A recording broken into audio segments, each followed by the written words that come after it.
Good afternoon, ladies and gentlemen, and welcome to Gallatin, Tennessee, the site of today's doubleheader between the Rend Lake Warriors and the Volunteer State Pioneers. Rend Lake won game one of the series yesterday, a 9-inning ball game, won 6-4 over the Pioneers. Very close ball game. Pioneers looking to get a doubleheader sweep today to win the series against the team from Ina, Illinois. As you see, both head coaches coming out to have the umpire meeting. Head coach Jim McGuire of the Pioneers and Chris Modelmog, head coach for Rend Lake. Second stint at the head coaching position for Chris Modelmog at Rend Lake. He was there from 2001 to 2003. Of course, Jim McGuire was the assistant coach there from 87 to 89, and then the head coach from 1989 to 1992 before coming to Middle Tennessee and spending 26 years, I believe, at Middle Tennessee State University. Coach McGuire, an Illinois boy, but has made his roots here in Middle Tennessee. Chris Modelmog spent 4 years at Belmont University from 1997 until 2001 as an assistant coach for the current head coach, Dave Jarvis. They were together at Murray State prior to that. Then Belmont hired Mike Strickland as an athletic director to bring them from the NAIA into Division I play. And Mike Strickland brought Dave Jarvis and Chris Modelmog from Murray State to Belmont. Some fantastic hires there by the Belmont executives at the time, and Belmont Athletics has made a tremendous stride since the time that I was there in the early 80s. And so it's good to see Chris Modelmog here back in Middle Tennessee. He's from Fort Collins, Colorado. Let's get to the Toyota Gallatin starting lineups. First for the Rend Lake Warriors. Leading off, playing shortstop, Will Henson. Playing left field and batting second, Tyler Bierman.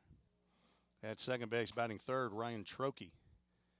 DJ Moraine will be back at first base in the cleanup spot. Blake Templeton, the DH, batting fifth. Ryan St. Ledger in center field, batting sixth. 7-hole hitter Riley House playing third base. Cade Gibson behind the plate, batting eighth. And in right field, batting ninth, Daniel Donaldson Fountain. And on the mound for the Warriors with a record of 0-1. One start, Matthew Ray, 6'5", 195-pound freshman from Murray, Kentucky. Now the starting lineup for the Pioneers. They'll be taking the field here momentarily. Jake Burris leading off, playing center field. Ethan Huddleston batting second, playing shortstop. Chase Mizell in right field, batting third. Landon Godsey, cleanup hitter, playing first base. Carter Vrabel at third, batting fifth. Connor Hawkins behind the plate, batting sixth. Landon Luderman, the DH, batting seventh. Matt Hall, second base, batting eighth. And Jacob Messer in right field, or left field, batting ninth. Now we have the national anthem.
It is time to play ball here in Middle Tennessee. Apparently going to get started just a little bit early. A totally different weather day today than it was yesterday. Yesterday's starting game time temperature 81 degrees. Today's will be 48, and it feels like a 44. Still warmer than it was a week ago as the Pioneers took on Jackson College from Michigan, and they brought the cold weather with them. Game time temperature for game one of that series was 36, and it feels like of 27. So you won't see or hear any Pioneers today grumbling about 48 and 44. Pioneers come in with a record of 6-5 at a 3-game winning streak snapped yesterday by Rend Lake. Rend Lake now on a 4-game winning streak, coming in at 5-2. So doubleheader today. The Pioneers will play their first midweek game next Tuesday here at home in Gallatin against Calhoun Community College, and then in a week, the first conference series of the year. Pioneers will travel to Chattanooga State to play, currently scheduled for 9-inning on Friday and a doubleheader on Saturday over there at Chat State. Eli Klopfelter on the mound for his 4th start on the young season. He has a 1-0 record, 14 1/3 innings, 14 hits, 4 runs, 3 were earned, 7 walks, 14 strikeouts, which until, not sure if Cade McKee overtook him yesterday. Might have actually tied him. He did. So they are tied with 14 strikeouts. Eli Klopfelter, sophomore right-hander, 5'11", 190 pounds, from Ringgold, Georgia, by way of Indianapolis, Indiana. And we are about set as Will Henson, who ambushed the first pitch that he saw yesterday from Cade McKee and drove it out of the ballpark. Not today, says Eli Klopfelter's first pitch is outside for ball 1. And we are underway at 12:58 Central Time.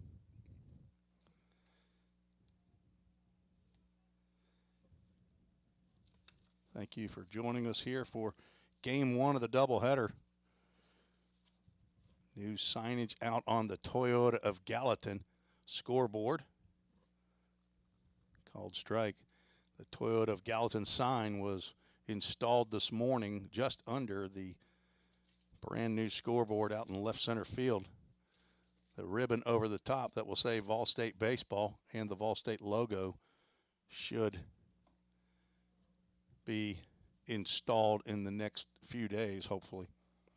Klopfelter now gone 3 balls and a strike to the leadoff batter, Will Henson, the shortstop, and the Ohio State commit. Swing and a miss on a high fastball. First batter, we'll have our first Full Count Ministries full count. 3 for 7 in yesterday's ball game, but full count first pitch foul balls. Still under 50% for the year. There's a breaking pitch. Called strike 3 on the inside corner. Will Henson started heading down to first base. And home plate umpire Jesse Chesterfield said, "Not so fast." Breaking pitch on a full count, delivered there by Eli Klopfelter. It brings to the plate Tyler Bierman, who's leading the squad in hitting. He hits one out to right field. Jace Mizell coming in harder, and he will not make that catch. Falls in front of him, and Jace Mizell is down. He's twisted an ankle or something. Matt Hall out to retrieve the baseball, and Bierman will cruise into third base with a triple, but Jace Mizell is down. Still has not gotten up. He's on his knees and his hands are down. Head coach Jim McGuire heading out to right field. It's just out of your field of view. See if I can play director here and slide that over a little bit.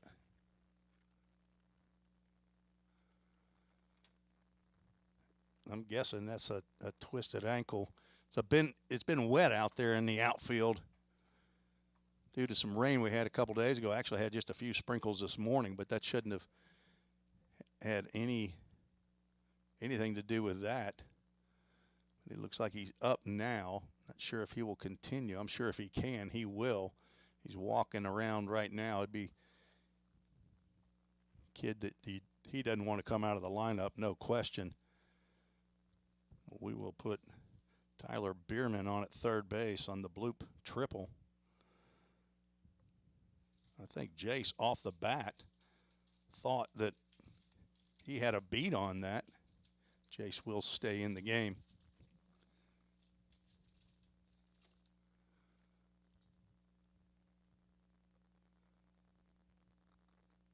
See if we can get this centered up right.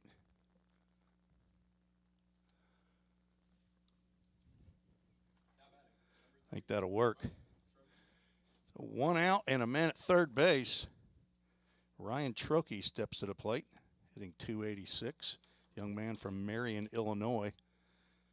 Breaking pitch misses outside. Saw the Rend Lake Ball Club at Chick-fil-A at Gallatin this morning. This young man stopped me and asked me if I knew Josh Griffin. There's a line drive just past the outstretched glove of Matt Hall.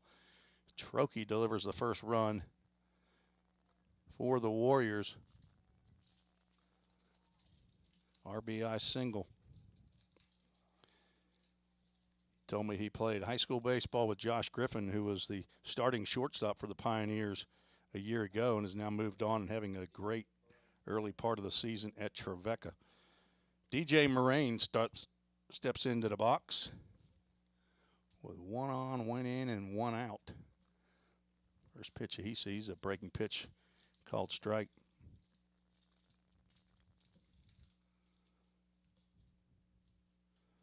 Took 1 pitch for Rend Lake to get a run yesterday's game. Throw over to first base. Godsey makes the catch, but no tag.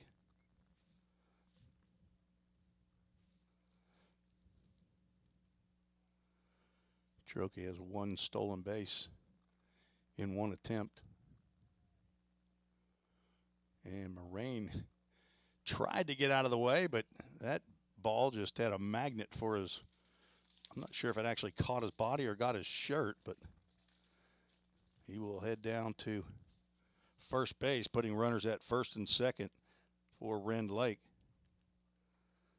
So a strikeout looking to start the game off, but a bloop triple, a single into right field, and now a hit batter brings Blake Templeton to the plate.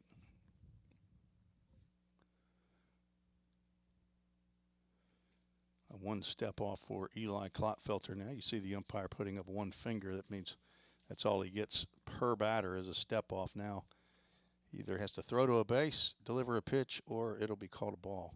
There's a fastball in the outside corner. Called strike. Blake Templeton played third base in yesterday's game. Went 1 for 4. Single and a run scored.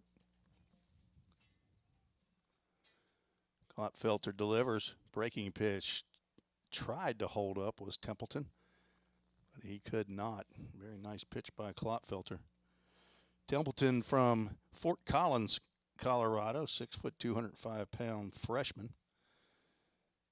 Coach Model brought him, and I think he brought another player with him from Fort Collins. Breaking pitch fouled off the screen. On deck, Ryan St. Ledger, the center fielder for the Warriors.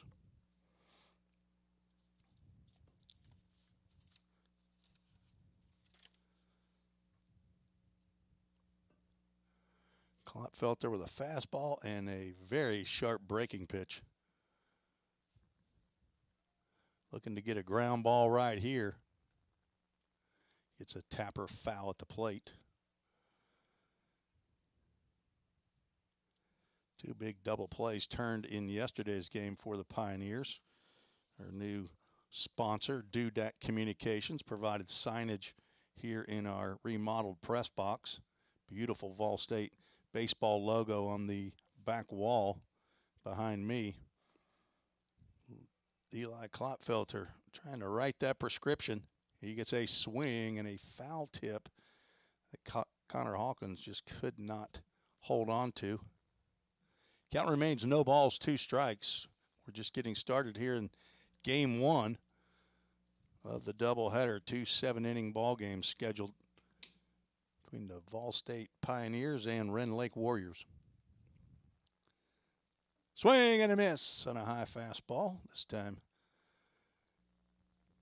Hawkins holds on. I'm not sure if there was a foul tip there or not, but that is 2 outs via the K. Brings it to plate Ryan St. Ledger. St. Ledger out of Albion, Illinois, 6'1", 185-pound sophomore.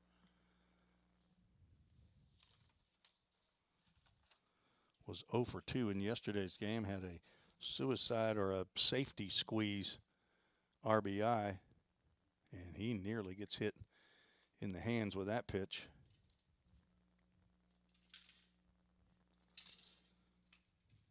So after 1 out, Tyler Bierman drops one right in front of and toward the foul line of Jace Mizell in right field. Mizell went down, could not get up. Ball was retrieved by Matt Hall, but not before Bierman got all the way over to third base.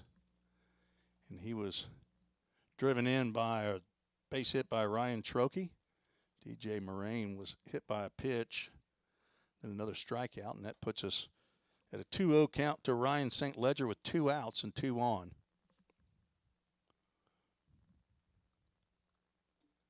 Here's a fastball that catches the outside corner at the letters.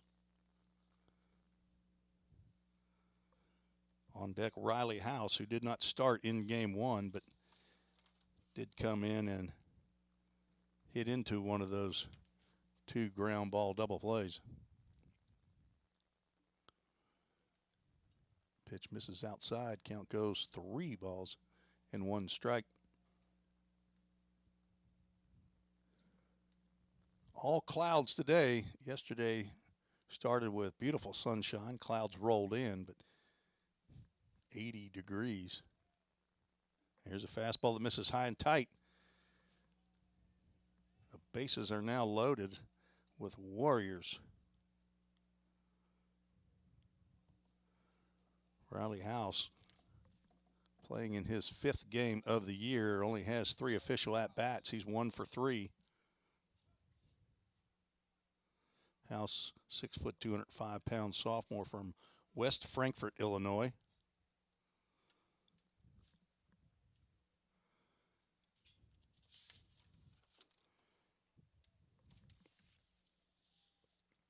Gladfelter delivers a breaking pitch high. Ball 1. Big moment already in the top of the 1st inning.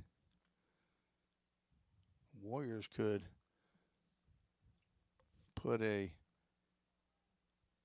big number on the scoreboard here in the top of the 1st. There's a fastball that misses just a hair high. Gladfelter behind 2 balls, no strikes with catcher Cade Gibson on deck.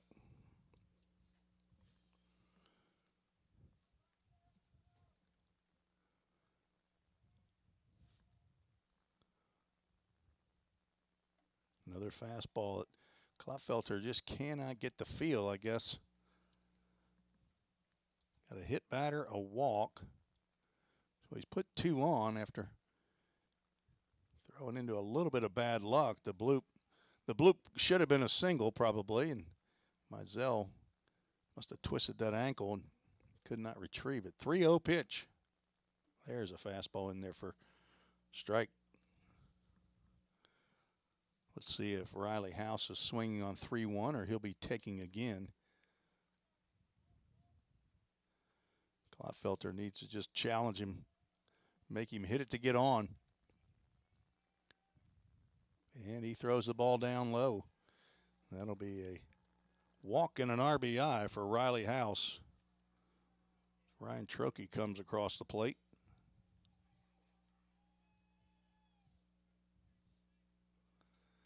And out of the dugout will come Braden Kale, the pitching coach, to talk to Eli Gladfelter. I met Randy Kale, Braden's father, today, who flew in from Maryland. come in to see his son, a summer youth coach, 17 and 18-year-old, been a coach a long time. It's good to meet him. Had a nice chat about some of our baseball in the past and run across some of the same summer teams as well. So it's good to have Randy Kale here, and also met Noah Eatman's parents, who are up from Parrish, Florida, Dave and Monique, and they have a family friend who also came up to enjoy this lovely weather we're having up in Middle Tennessee. If you don't like the weather today, stick around. It'll be different tomorrow. I think it's supposed to be back in the 70s again next week. So 2 runs in the top of the first inning. Cade Gibson, catcher, steps in to face Eli Klopfelter. The base is loaded and 2 outs. He sees a breaking pitch in there for a called strike. Gibson 0 for 2 in yesterday's game. Also had a sacrifice bunt in that second inning. Walked and scored. Fastball high. Bluffed by Hawkins down to first base, but Godsey not back on the base to try to throw behind Riley House. Wind blowing in and a little toward third base. Gibson tried to check, and he does, says base umpire Eric Dunsford, on that breaking pitch that went outside the zone.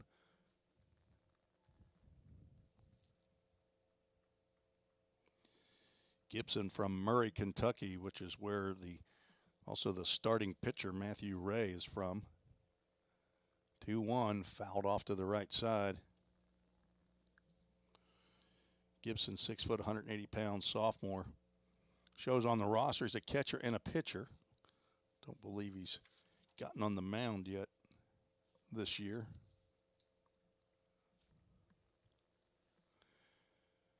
Klopfelter looking to make this the decision pitch. Doesn't want to go to a full count. 2 balls, 2 strikes, 2 outs. And another foul ball off the screen. On deck, Daniel Donaldson Fountain.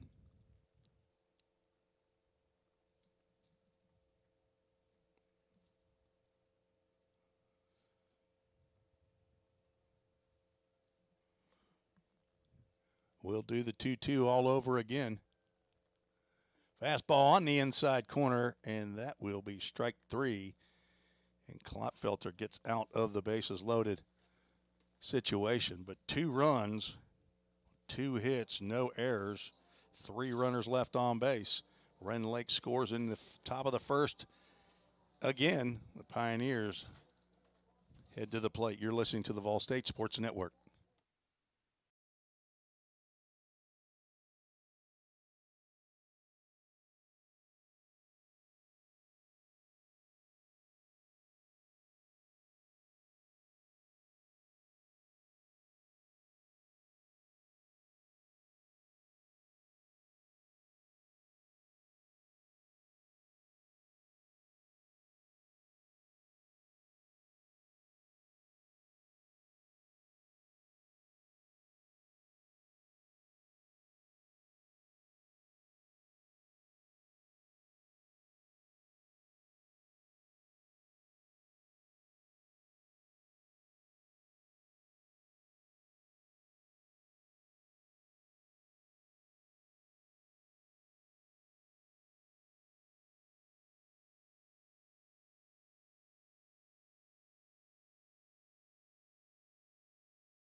Headed to the bottom of the first inning.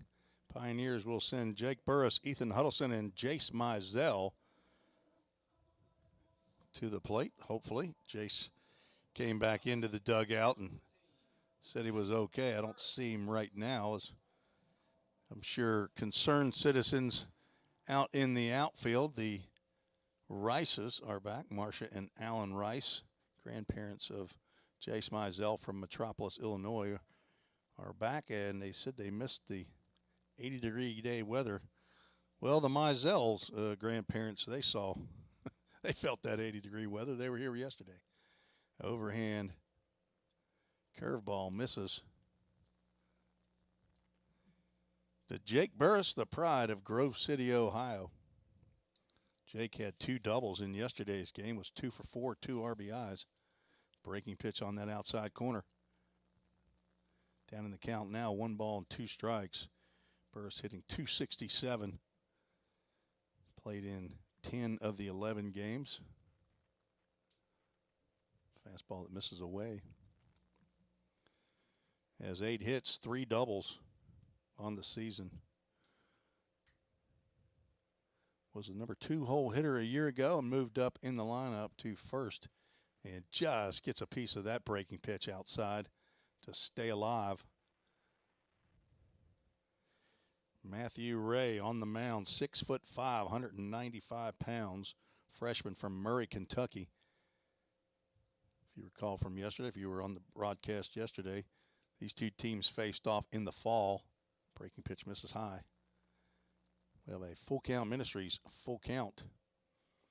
Lots of Vol State alumni involved with Full Count Ministries, along with Executive Director Jacob Oldham and Josh Carmen. There is a foul ball pop-up that looks like first baseman DJ Moraine will get in his glove, and it will fall out. Just out of our view, my view as well, definitely yours, but just on the other side of the dugout.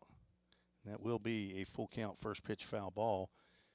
Looked like it was in his glove, and I saw it pop out. I just wasn't sure it fell to the ground, but it did. Burris alive again. Gets another 3-2 foul ball. So other full count supporters and participants who are Vol State baseball guys. Evan Jones, a right-handed pitcher. Tyler Sandell, an infielder. As Burris will look at a breaking pitch low and outside, and he will hustle down to first base with a leadoff walk here in the bottom of the first inning. Brandon Jaggers, another right-handed pitcher. Chad Cade, right-handed pitcher, and all these guys have also gone on mission trips to Nicaragua with the Full Count Ministries. If you're interested in learning more about Full Count, go to fullcountministries.com. Ethan Huddleston, who's been a participant in the Full Count Fall League in high school, looks at ball 1. Huddleston hitting .375 on the season. Leads the team with 15 hits. Throw over to first base. I don't even know if Burris had gotten off the bag. Huddleston 1 for 5 in yesterday's contest. And he will drive one to center field. That ball will be right at Ryan St. Ledger. So once again, Ethan Huddleston hits the ball on the screws. Has nothing to show for it.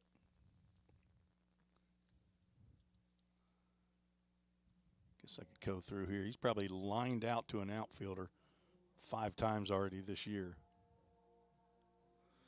Jace Mizell steps into the box. Looks like he's no worse for the wear. 1 out, 1 on. Breaking pitch misses down low. Lots of support from the Mizell family. I believe I heard that his dad, Sean, was going to be here. Throw over to first base. Burris back standing up. I believe his mom, Jamie, is involved with the school system up in Metropolis and not able to get away here on a Friday. Ray slipped out there on the mound, threw the ball right into the dirt. Blocked by Gibson. Gibson will go out halfway to the mound, check on Ray, make sure he's okay. Counted as one trip.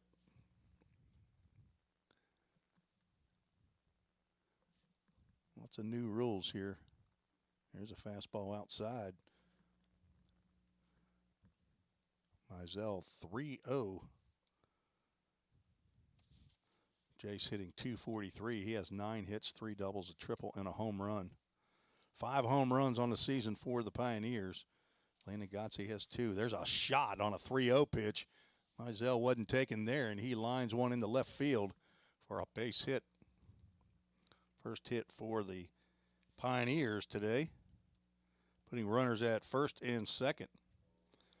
And Landon Gotze steps to the plate.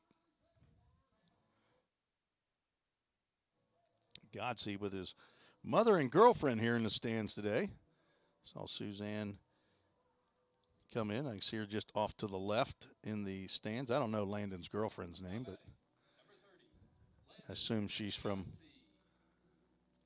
Indianapolis, Indiana area. Gotze, sophomore catcher, first baseman in that first baseman's role this year. He looks at a fastball in there for a called strike. Paul and brother Nick probably back. I assume Nick is still in school. I think he's maybe a senior in high school. Somebody's got to watch Nick, Paul, isn't that right? Fouled off just over the Rend Lake dugout. Ray now ahead in the count to Gotze, who's hitting .412, has 14 hits, 10 RBIs to lead the team. 3 doubles, 2 home runs. An RBI situation right here. It's a hard grounder, backhanded by Henson. He'll try. He'll pick it up, but he'll have no play. And that'll be an infield single for Landon Gotze, who hustles down to first base. I don't believe Henson, even if he had gotten control of that ball off the hop, that he would have been able to throw Gotze out. His best bet would have been to try to get Burris at third base, but once he dropped that ball, there was nothing he could do. So with the bases loaded, Carter Vrabel steps to the plate, third baseman for the Pioneers, looking to get hot. Now's a good time. First pitch from Ray, who's in the windup, is low and out away. He steps off. There's his one step off. In new rules in college baseball, you only get one step off per batter.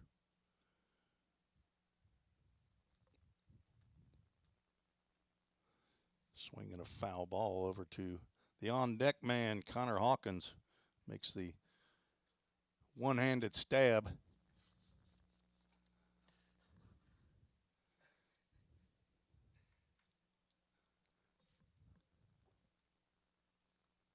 Breaking pitch, that's a nice pitch. Throw down to third base.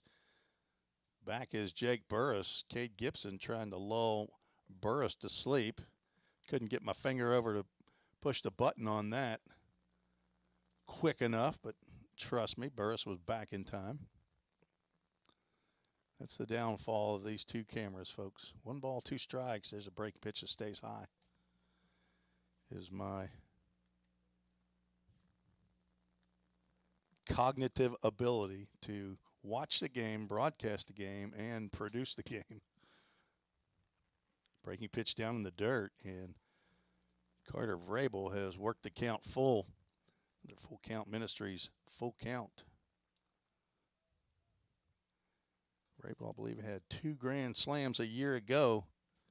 Looking for the first one of the year, his first home run, and he won't get a chance. There'll be a walk, an easy RBI for Carter Vrabel. Sure, he wanted the pitch to hit, but second walk of the inning by Matthew Ray, and that will bring out of the dugout assistant coach Matt Elliott to talk to his young right-hander.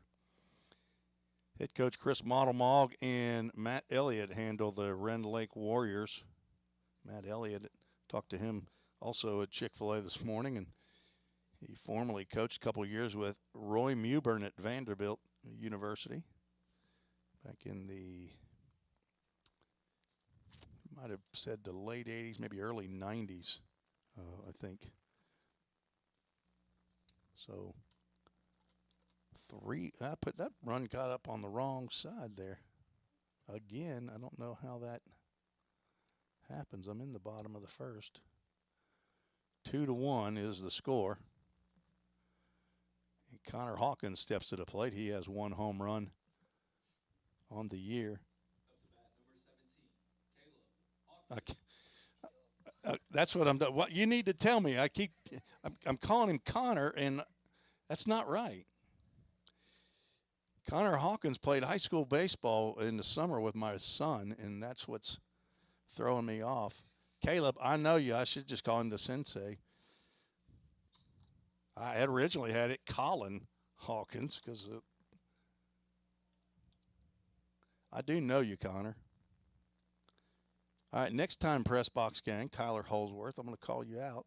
Alex Qualls, don't let me hang over here like that. You got to correct me. 3 balls, no strikes to Connor Hawkins. He will look at a pitch right down the middle. Thank you. I'm just testing you. Caleb. It's old man. 3 balls and a strike to Caleb Hawkins. He will get another walk. 2 RBI walks to the Pioneers. See if, again, I don't know why that's putting it up there for the Warriors. I'm not sure what's going on with my scoreboard, folks, but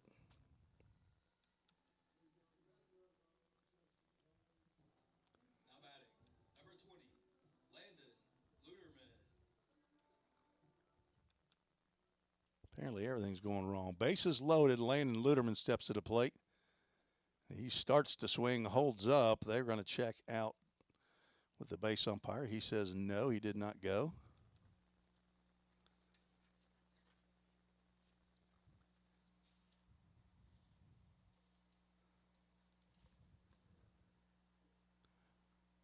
Strike called. Throw a little wide of Ray out there and caught that fairly nonchalantly on the mound.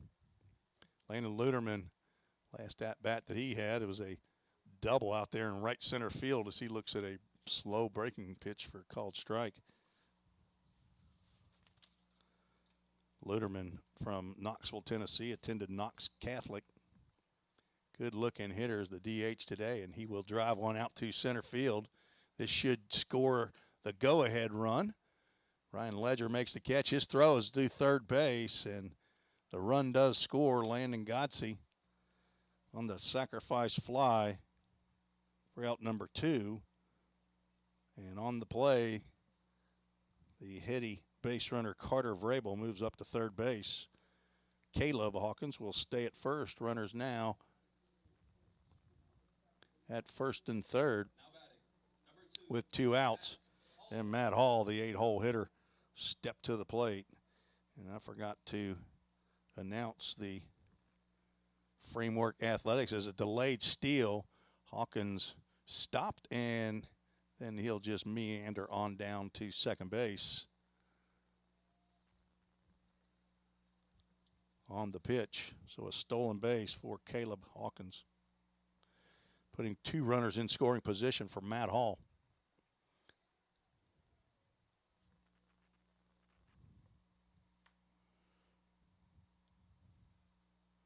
Three runs in on 2 hits, 3 walks. Matt Hall looks at a pitch outside the zone a hair, but called strike. On deck is Jacob Messer, the left fielder. There's a fastball at the knees in the inside corner. Cal moves at 2 balls and 2 strikes. Matthew Ray trying to wiggle out of a jam here in the bottom of the first as the Pioneers have taken a 3-2 lead. And trying for more. That pitch gets away from Gibson, but not far, just right in front of the plate. And we'll have a full count Ministries. Full count.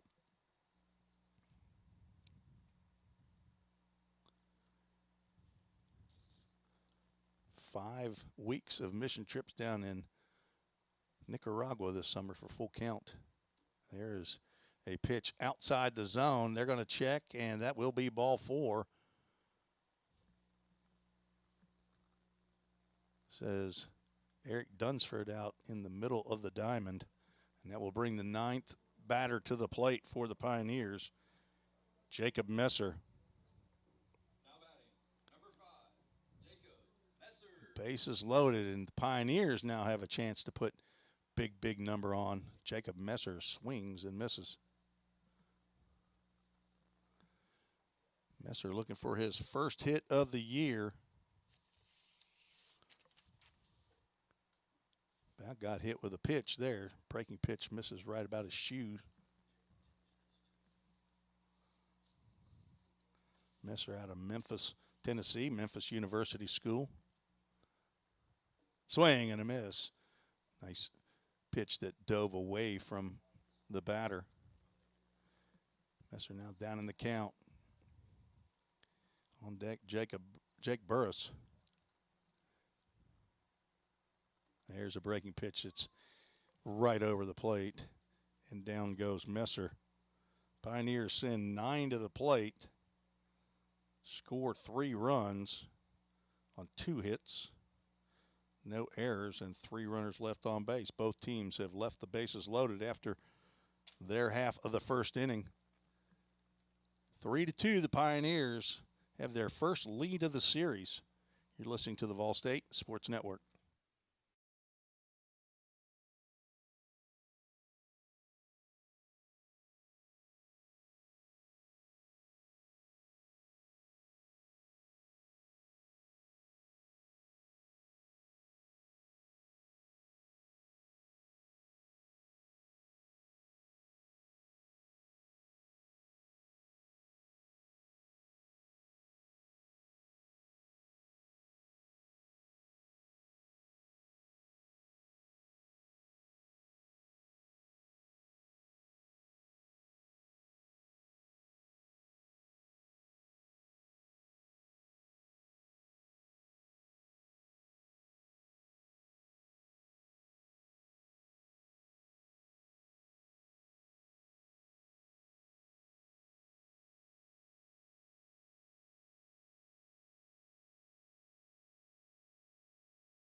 Pioneers lead 3-2 over the Rend Lake Warriors. Leading off, number 9 hole hitter for Rend Lake, Daniel Donaldson Fountain, getting his first action of the series. The only left-handed batter in the lineup. First pitch from Eli Klotfelter, misses outside. Swing and a miss.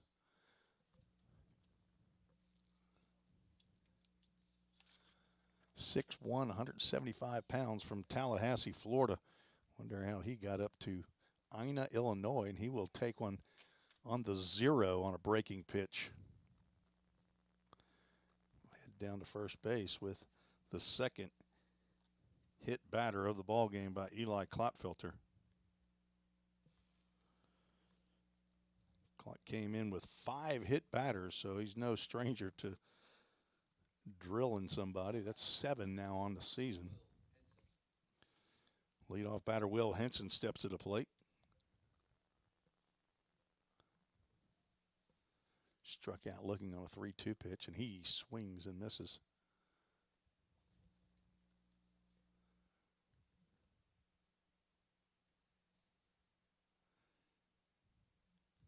Henson came in hitting .348 on the season.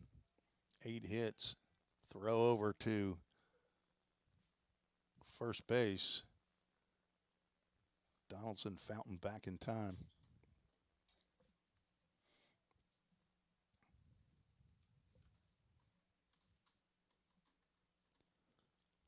Swing and a miss. Henson now down in the count, no balls and 2 strikes.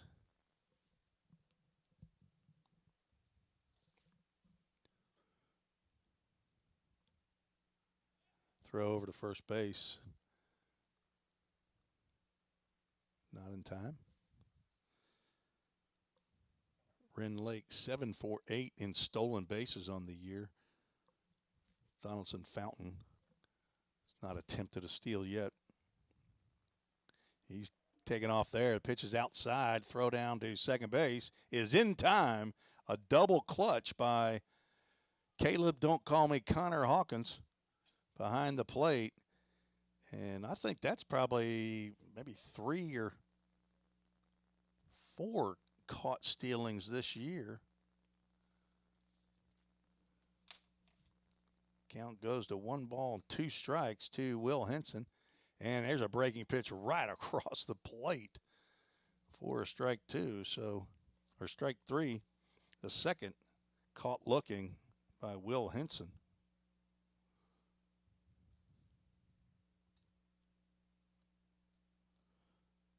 So 2 outs.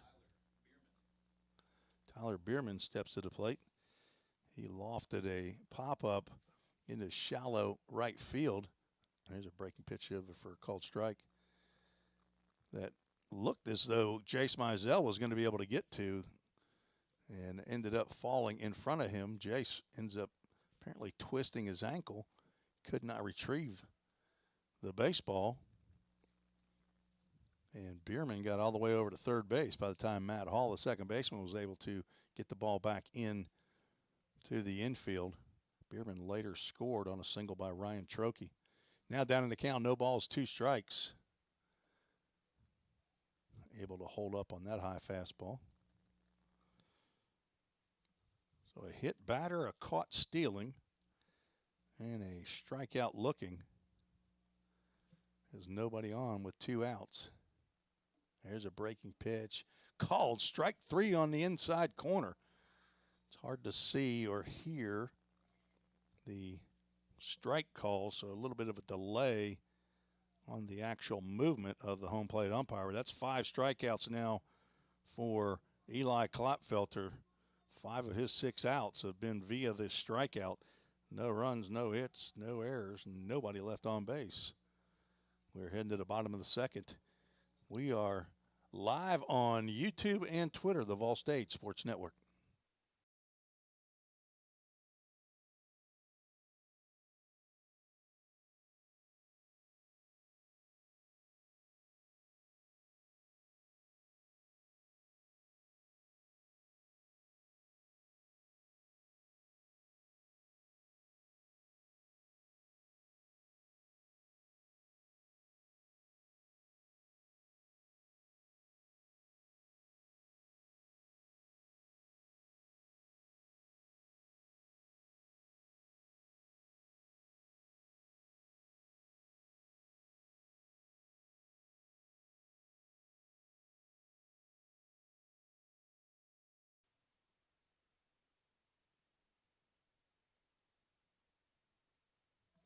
Tim Reeves back on the campus of Volunteer State Community College.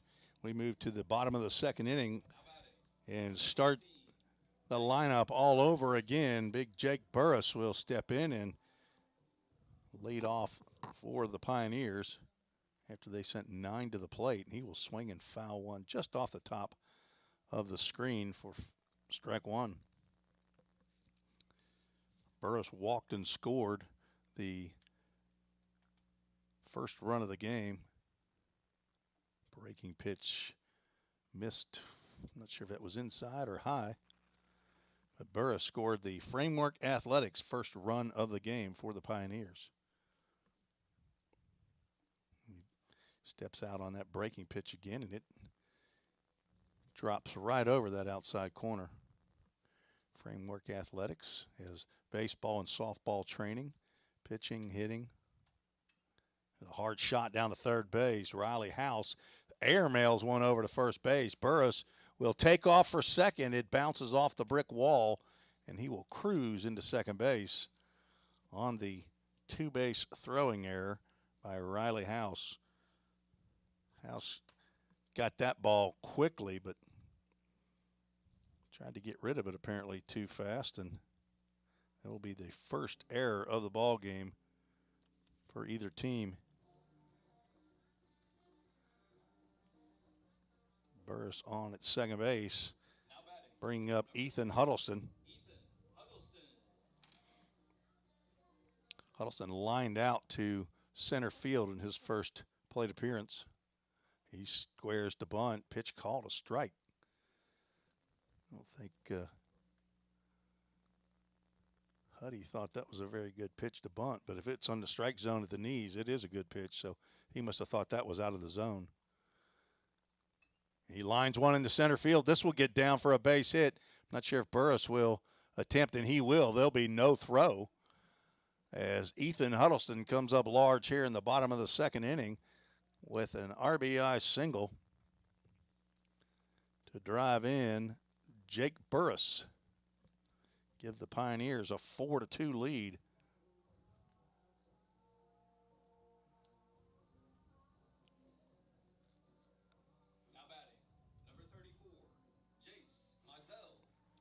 Jace Mizell steps to the plate. He singled to left field. Looks at an overhand breaking pitch that misses.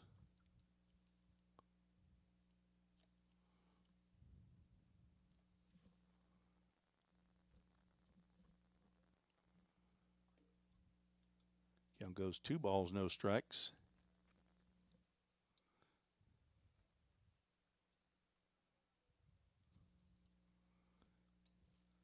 The first RBI of a single. There's a ball in the dirt. Throw down to second base is not in time. It actually goes off of Huddleston. Caroms off of him and into the left side of the center field. Ryan St. Ledger diving play to keep that ball in front of him. Pitch called a ball and a stolen base for Ethan Huddleston. And Jace Mizell will have his second 3-0 count. Huddleston, 4th stolen base of the year. And he's hacking on 3-0. Fouls that one off to the right side. Looking to see if he can jump on a 3-0 pitch right down the can. So an unearned run scored here in the second by the Pioneers. Give them a 4-2 lead. There's a ball back, goes Donaldson Fountain, and he makes the catch on the play. Huddleston will tag up and move to third base. So a productive out by Jace Mizell. Let's put him on to second, and now we'll put him on to third. Apologize for that. Ethan Huddleston did steal second base. So now a runner at third with only 1 out. Brings to the plate Landon Godsey, who had an infield single to the hole in shortstop. Infield is in. First pitch to Godsey, misses down low.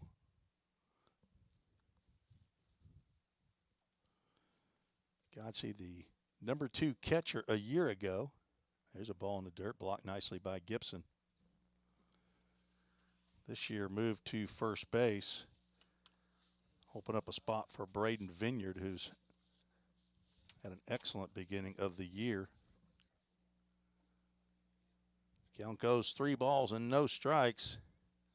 Looks like a right-hander is getting warmed up in the Warrior bullpen down there. Summit Concrete remodeled bullpen. There's a fastball at the knees for a called strike.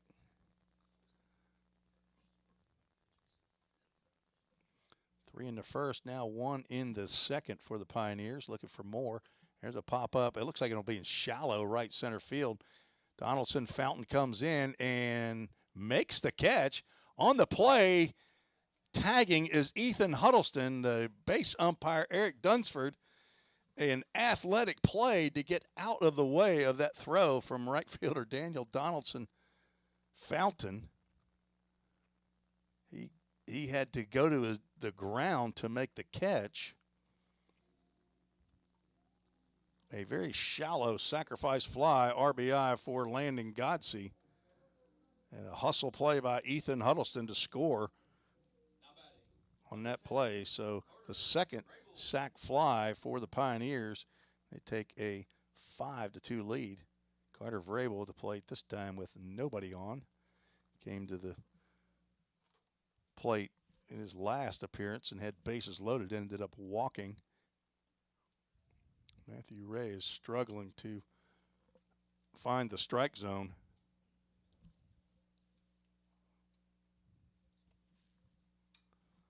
Swinging a ground ball up the middle. Henson gets a nice hop, throws a lollipop over to first base. And Moraine makes the catch and tags out. Almost a collision there. Moraine looked out at Vrabel as though maybe he had tried to knock the ball out, but I didn't see anything that was out of the ordinary there. But not being down on the field, you're not really sure. Coach John Ripel down at first base walks off with Carter Vrabel. Everything seems to be fine. The Pioneers score 2 runs on 1 hit. There was 1 costly error and nobody left on base. Pioneers lead 5-2. You're listening to the Vol State Sports Network.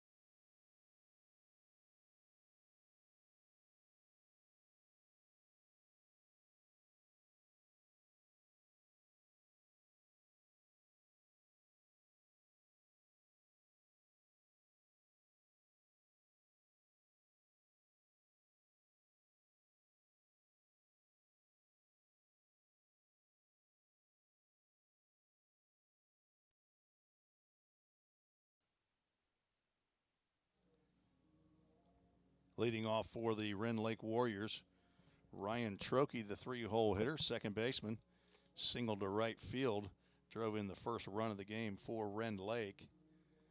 He will step in there against Eli Klopfelter, looking for his first 1-2-3 inning.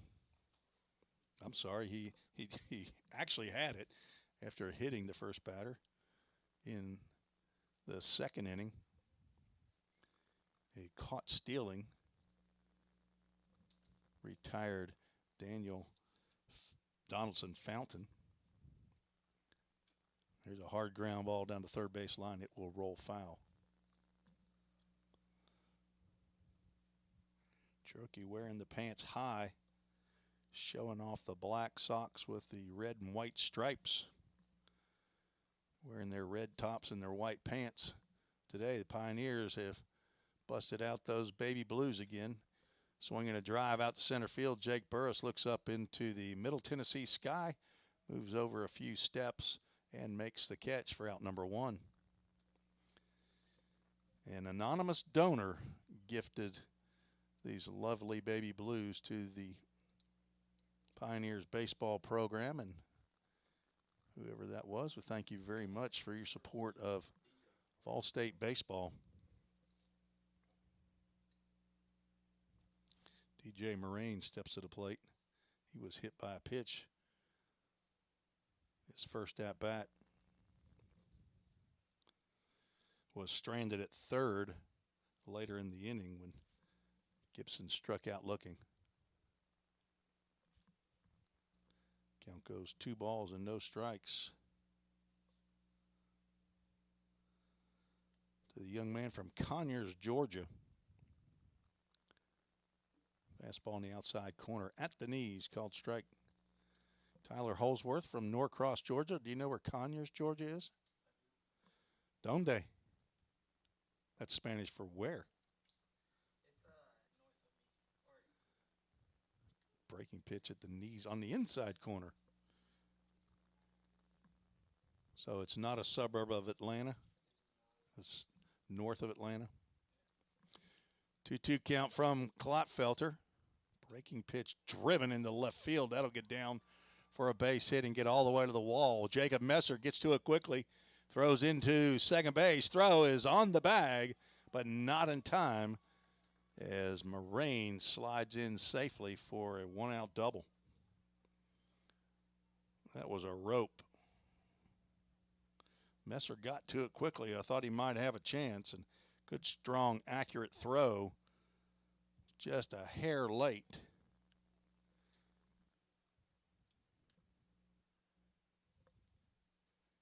DJ Moraine's first double of the year.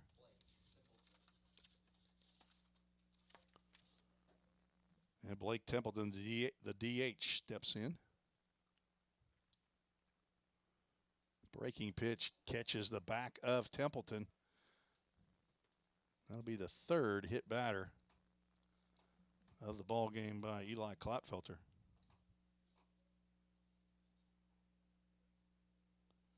Guess I'll have to go back and see if Klot had trouble with hit batters a year ago. I don't see a whole lot of hit batters, but I don't think that's a statistic that the National Junior College posts on their pitching stats for some reason. I wouldn't have had that readily available. And there's a fastball that gets away from Caleb Hawkins. Both runners will move up on the wild pitch to Ryan St. Ledger.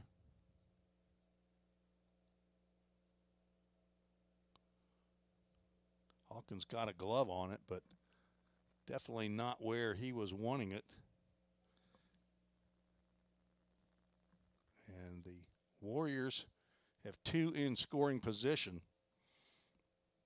St. Ledger walked in his first plate appearance. Swings and misses at that offering. Of course, with one out, runners at second and third, Klotfelter is hunting that strikeout. He's got 5 of them so far on the game. Breaking pitch, nice slide to his right as Hawkins able to keep that ball in front. Braden Cale, the pitching coach in the Pioneers dugout, calling the pitches over to Hawkins, who delivers to Eli Klotfelter. There's a pitch clock. Fastball about face high. Moves the count 3 balls and a strike.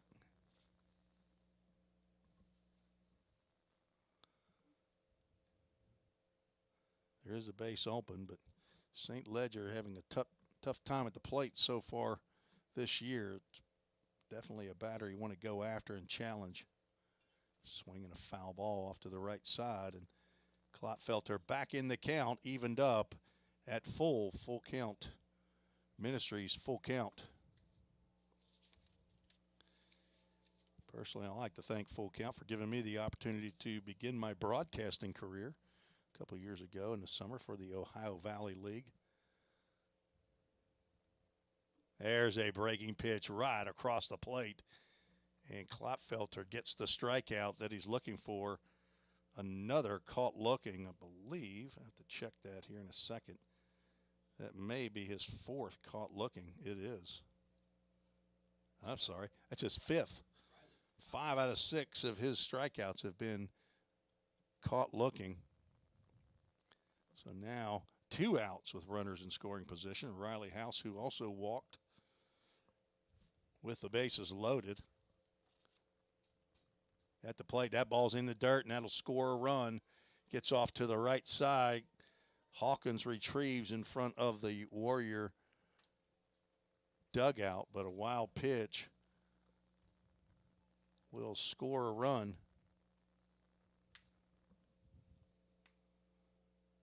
And Blake Templeton moves over to third base. So 2 wild pitches have moved both runners up 2 bases.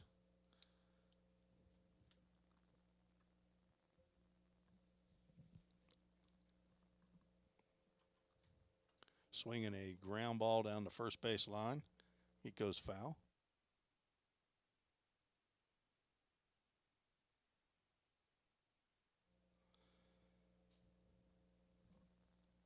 Count goes 1 ball, 1 strike. We got action in the bullpen. We got a lefty and a righty. We got Caleb Pika and Noah Eatman. All right. 2 freshmen. Breaking pitch over the inside corner. Called strike 2 to Riley House, third baseman for Rend Lake. On deck, catcher Cade Gibson.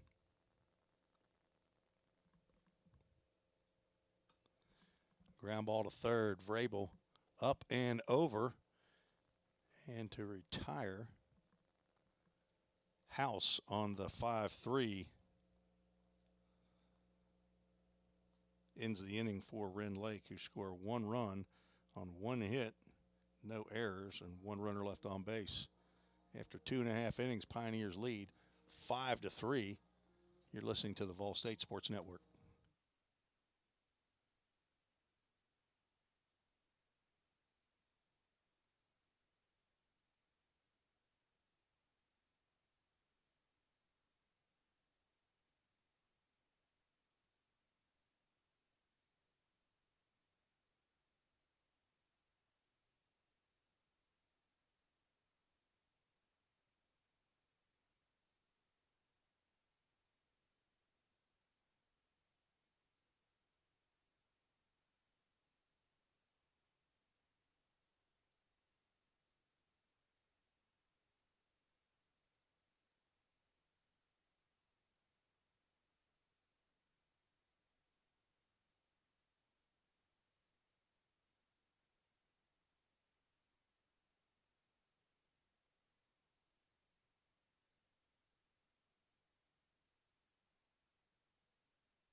New pitcher on for the Warriors, number 24, right-handed relief pitcher Bishop Woods, on in relief of Matthew Ray, 6'4", 240-pound sophomore from Carrollton, Georgia. And he will face 6, 7, and 8 in the Pioneer lineup, and that is Caleb Hawkins, who looks at the first pitch for a called strike.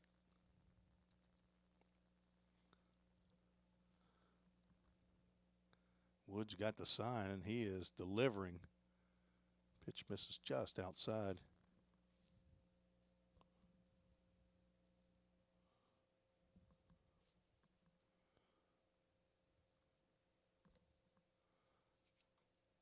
Ground ball foul down the third base line. Woods has 1 appearance, 2 innings pitched, 1 hit, 1 strikeout on the year.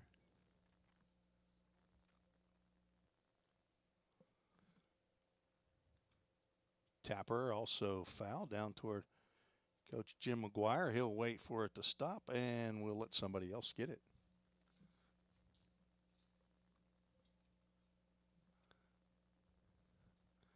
Coach is not trying to impress anybody with his fielding skills down there at third base coaching box. Umpire looked like he might have been getting ready to call that a strike 3, but gave me an umpire balk, as I would call that in broadcasting. 2 balls, 2 strikes to Caleb Hawkins. Swing and a miss on a changeup, looked like. And Hawkins retired for out number 1.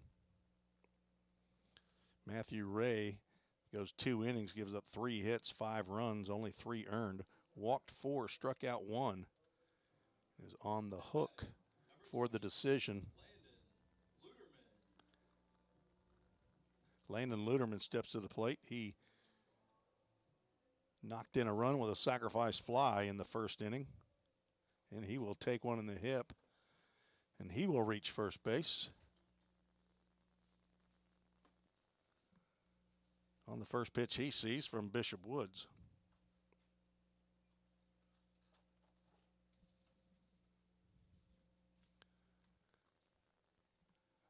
Matt Hall stepping to the plate. Walked in the first inning.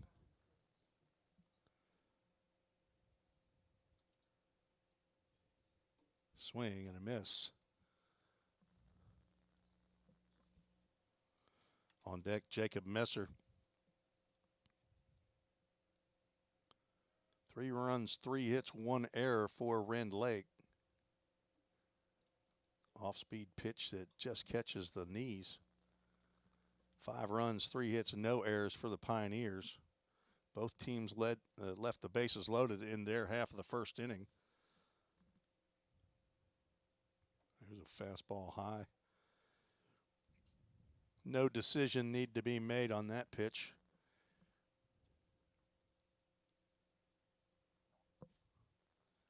Up to 50 degrees here in Middle Tennessee. Swinging a fly ball out to center field. Ryan St. Ledger under it makes the grab for out number 2.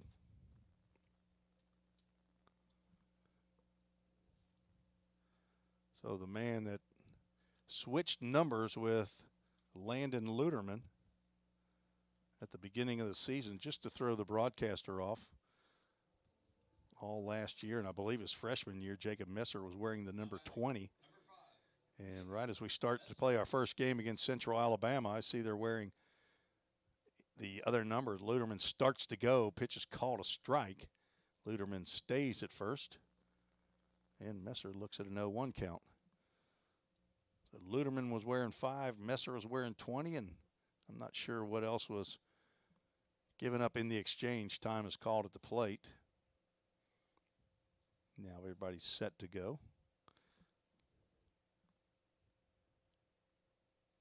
Swing and a miss.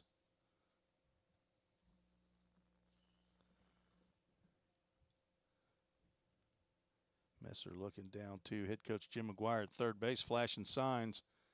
See if Luderman probably not going on an 0-2 pitch, and he stays still. Messer looks at pitch outside.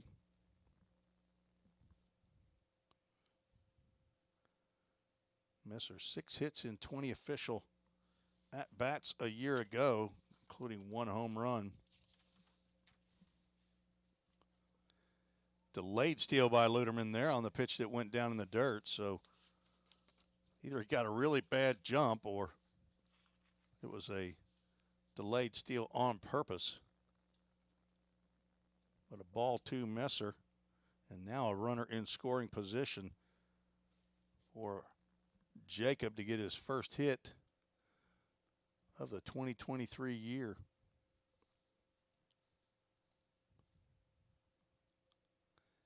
And he takes one off the elbow instead. Looked like he was stunned right there. And head coach Chris Modelmog coming out looking to see if maybe he stuck his arm out there. And he'll ask home plate umpire Jesse Chesterfield to go out and talk to Eric Dunsford to discuss whether or not, in fact, he stuck his arm out there. Didn't look to me as though he actually stuck it farther out. But I'd do exactly what Coach Modelmog was doing and get them to discuss it.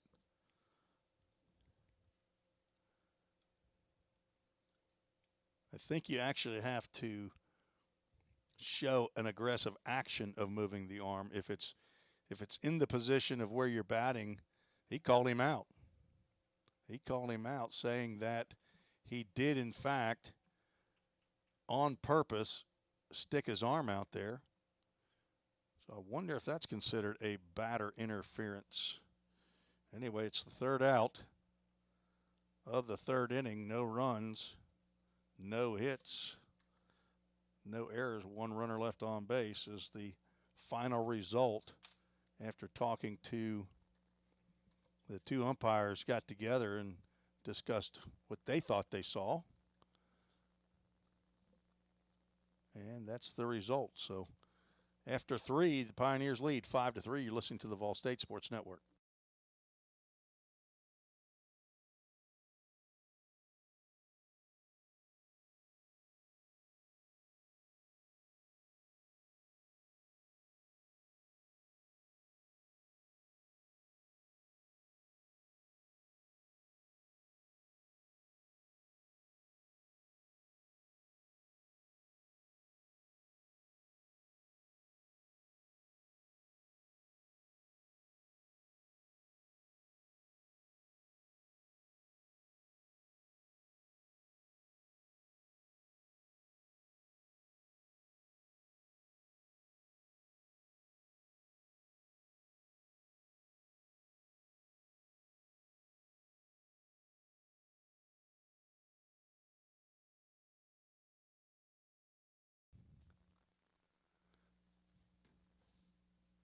Moving to the top of the fourth inning, Rend Lake sends Cade Gibson to the top. He squares around a bunt, fouls that one off toward the Pioneers dugout.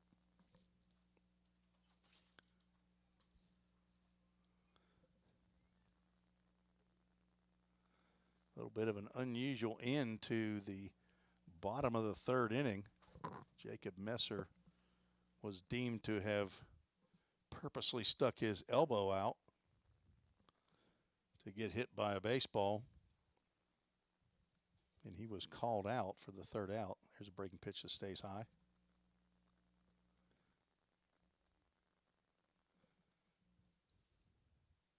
Pioneers were looking at 2 on and 2 out, but instead the inning ends on what I assume is a batter's interference. At least that's what I put in my book. Probably get a clarification at the end of the day. It's fastball above the letters. Talked to my scorekeeping guru, Ken Stegall, who owns, part owner of a company called the Scorers Table. There's a fastball in the inside corner. Cal moves to full count. Full Count Ministries, full count.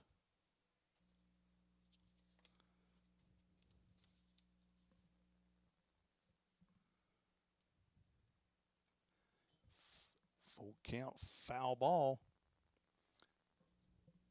2 for 2 on swings after the count becomes full.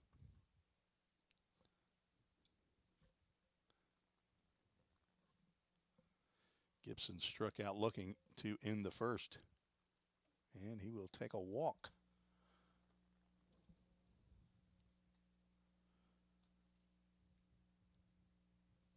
Klopfelter has struggled with the control today. Third walk to go along with 3 hit by pitches, and that will end his day as Coach McGuire steps out of the Pioneer dugout, and we'll have a Summit Concrete call to the bullpen right after this break. You're listening to Vol State Sports Network.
Summit Concrete call to the bullpen for the Pioneers in relief of Eli Klopfelter. Noah Eatman, a 6'1", 210-pound true freshman from Parrish, Florida. General Studies major. The son of Dave and Monique Eatman, who are here in attendance all the way up from right around the Bradenton, Sarasota area. His grandparents, Papa in Englewood, Florida, and Gigi in Parrish, Florida. Eatman on for his third appearance of the year. He's thrown 2 in the third innings, given up 2 hits, 2 walks, 3 strikeouts. Had a very successful beginning to his college career, and he will face number 9 hitter Daniel Donaldson Fountain with a runner at first base and nobody out. Donaldson Fountain squares the bunt, fouls that one straight back. Like that was part sack bunt and part drag bunt.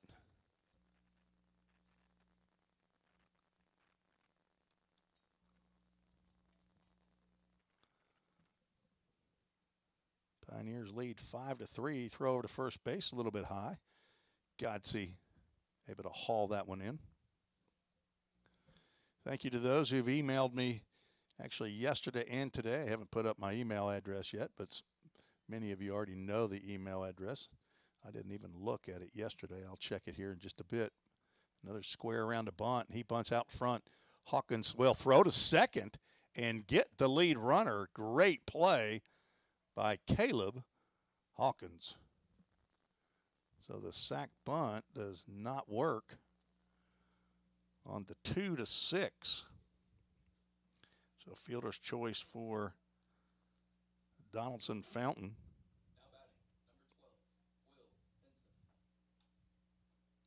It brings the top of the order for Rend Lake to the plate. Will Henson, who's 0 for 2 with 2 strikeouts looking. He's probably happiest guy in the ballpark to see Eli Klopfelter go away. Throw over to first base. Donaldson Fountain back in time.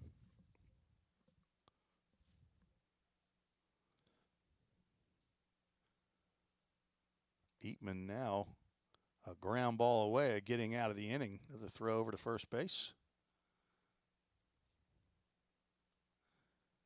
Now in the major leagues, I believe if you throw over to first base 3 times, if you don't pick him off, I'm not sure what happens. I'm not sure if there's a penalty for that. Runner goes and the pitch is fouled off to the screen. Tyler Holsworth, do you know what the penalty is for throwing over 3 times and not?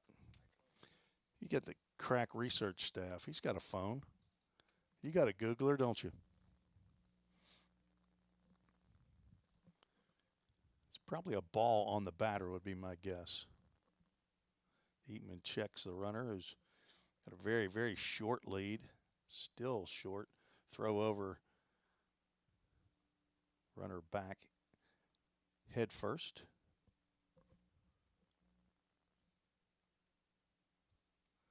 On deck, Tyler Bierman. Oh, they do advance a base. Really? So that's a pretty stiff penalty. Swing and a miss.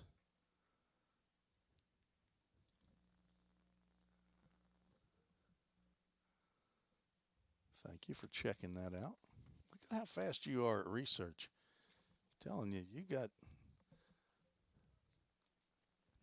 analyst position written all over you. There's the step off for this batter by Noah Eatman.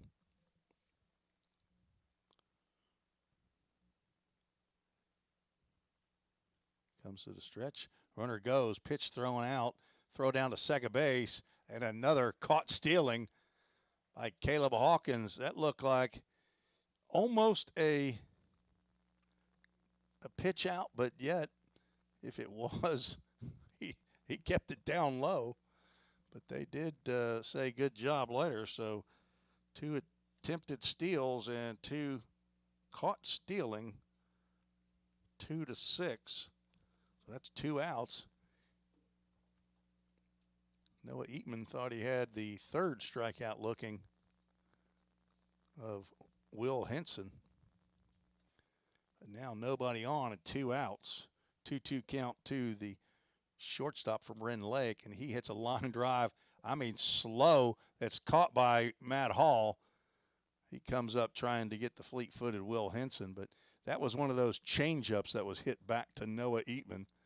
Looks like he's trying to catch a feather in the air,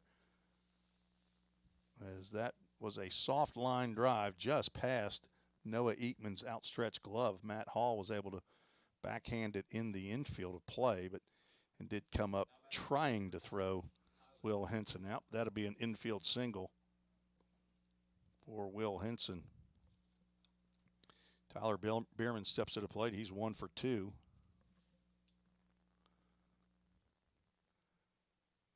Henson has a huge lead over there at first base. Godsey puts the tag on him, and they have thought they got him, but he is back in time, says the base umpire. I mean, he's probably got 4 more steps than Daniel Donaldson Fountain had. That's the biggest lead I've seen this year. Does not go. Pitch thrown outside. Caleb Hawkins thought he was going. I think he must have called the pitch out there.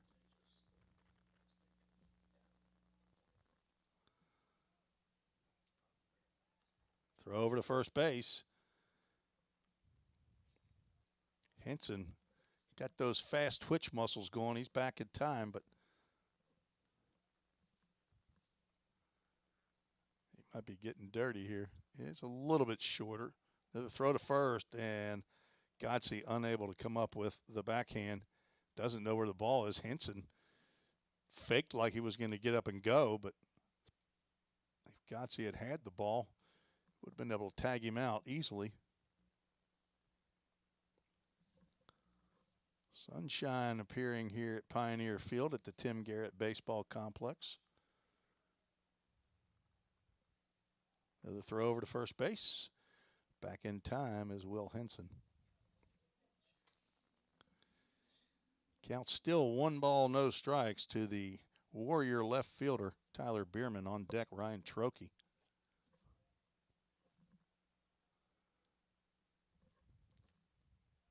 Runner goes, pitch called a strike.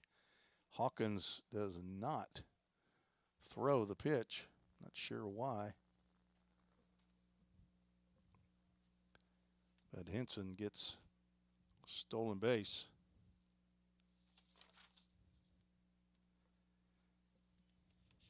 Don't think he had one yesterday. He did not. That's his first stolen base of the year.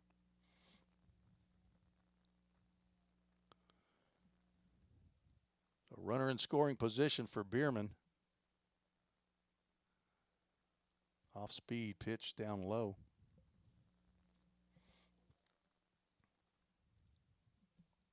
So Eatman on in relief of Eli Klopfelter, who walked Cade Gibson to lead off here at the top of the 4th inning. Swing and a miss. And Eatman now ahead in the count. 2 balls, 2 strikes.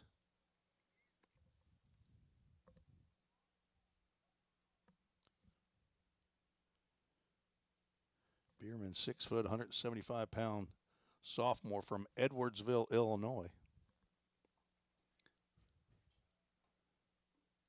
Down low, we'll get to a Full Count Ministries full count. No Tennessee players on the Rend Lake roster.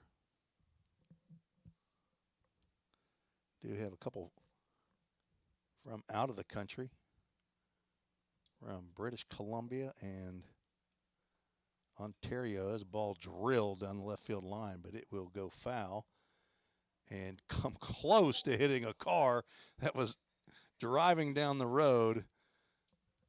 And if it had stopped or slowed down any, it was going to get drilled in the rear end. And there's our third full count first pitch foul ball.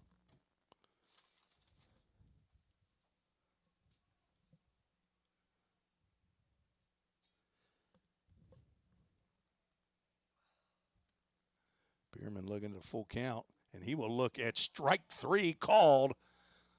I mean, that's a good-looking pitch. I'm not really sure what he was looking at there, but another caught looking for Pioneers pitching. The first strikeout for Noah Eatman, and he comes in and closes the door on the Warriors. No runs, 1 hit, no errors, and 1 runner left on base. Pioneers still lead 5-3. You're listening to the Vol State Sports Network.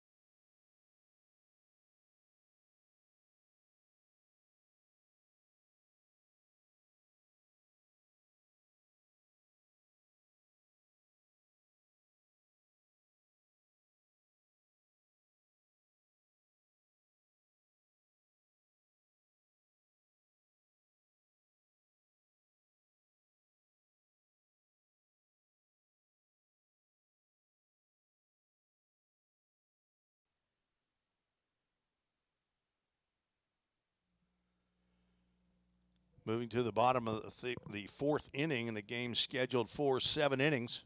Playing 2 7-inning ball games today. As you see assistant coach John Ripel heading down to the first base coach's box. Head coach Jim McGuire already down at third base as the leadoff batter Jake Burris swings and grounds one. That'll be in the hole, and it will get through into left field for a leadoff single. Jake Burris, who's been on base all 3 times that he's come to the plate. Reached on a walk and scored, reached on an error and scored, and there's his first knock of the day. Now 1 for 2. Ethan Huddleston steps to the plate. Pioneer shortstop. See if he might try to lay one down as the third baseman creeps, and he starts to square. Pitch in on his belly button. Or ball. See, I had a couple bunt base hits this year. There's no sacrifice hits yet. Fastball sails high. Young man from right down the road here in Gallatin, Tennessee. Gallatin High School product. 3rd year Pioneer.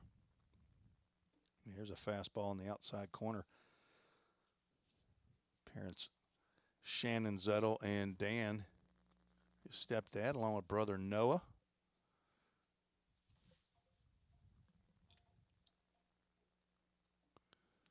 Count goes 3 balls and 1 strike, 3-1 on the count. Brand new Toyota Gallatin scoreboard looking good out there. A little bit of a delay at times when putting up the balls and strikes. And Huddleston will take a walk, putting runners at first and second. That is the first walk of the contest by Bishop Woods. As the first 2 batters reach here in the bottom of the 4th inning, Jace Mizell steps to the plate. A couple full count 242 group members that have stepped into the PB, the press box. There's a drive out to left field. Jace Mizell might have just done it, and he has. A 3-run home run for Jace Mizell on the first pitch. He's had 3-0, 3-0, and he didn't let it get to 3-0 this time.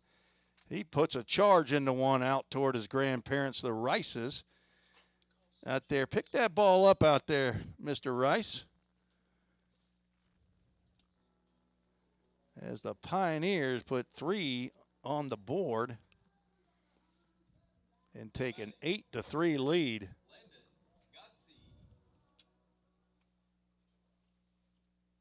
Brings Landon Godsey to the plate. Breaking pitch by Woods in there for a called strike. Burris, who led off with a single and a walk by Huddleston. Fouled off to the right side. It might be playable. DJ Moran over by the fence. Not able. Did he run into the fence? I can't see it. Oh, he went through the gate. Okay, it's right there by the gate, but I don't see the base umpire who's over there. He must be closing up the gate, Eric Dunsford. Godsey now down in the count. No balls and 2 strikes.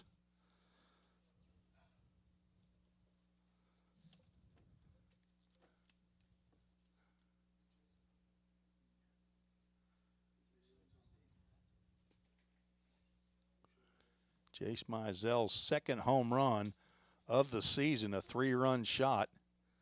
Godsey looks at it. Fastball down low.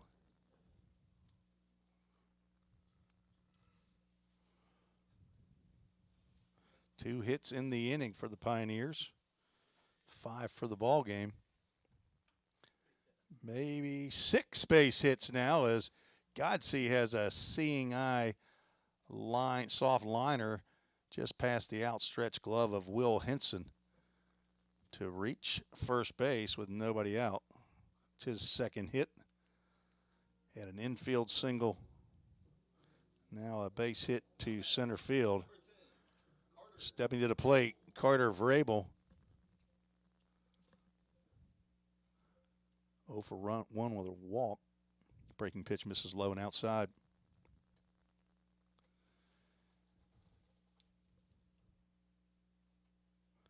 Vrabel looking for his first long ball of the year. Breaking pitch in the dirt. Gotze will take off to second. Gibson without a throw. Gibson able to get in front of that, but it'll be scored a wild pitch on Bishop Woods. Runner in scoring position for Carter Vrabel, and he will get plunked for the team leading, I believe that's his 5th HBP of the season. That is. Putting runners at first and second. And out of the Rend Lake dugout comes head coach Chris Modelmog, and that looks like that will be the end for Bishop Woods. And they calling for somebody out of that Summit Concrete bullpen. We'll tell you about the new pitcher when we return on the Vol State Sports Network.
Summit Concrete call to the bullpen for the Rend Lake Warriors. New pitcher is Justin Stimpson, 6'4", 185-pound freshman from Evansville, Indiana. And looks like he is on for his first action of the year for Rend Lake. So I would assume it's his first collegiate action. He comes in with no outs and 2 runners aboard. Will face Caleb Hawkins, catcher for the Pioneers in his first college experience. Stimpson did not pitch in the doubleheader these 2 teams played in the fall. There were 10 pitchers that threw for Rend Lake, but he was not one of them. So he comes in, scores 8-3. Pioneers have scored 3 in the inning, threatening to put on even more as Caleb Hawkins steps in. He's 0 for 1 with a walk and a strikeout. Breaking pitch, like a slider that backhanded by Gibson.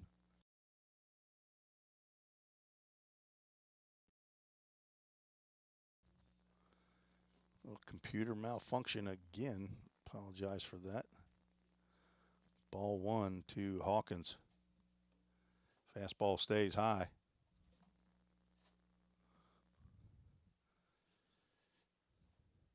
Need to find one of these players that I can turn into an intern right here and run all this right here. Chase Birdwell, you think you could probably do that. Landon Tucker probably could do that. There's a pitch on the inside corner. Called strike. Chase Birdwell, if you can put those lines out there on the field so magnificently like you do, you could run this right here.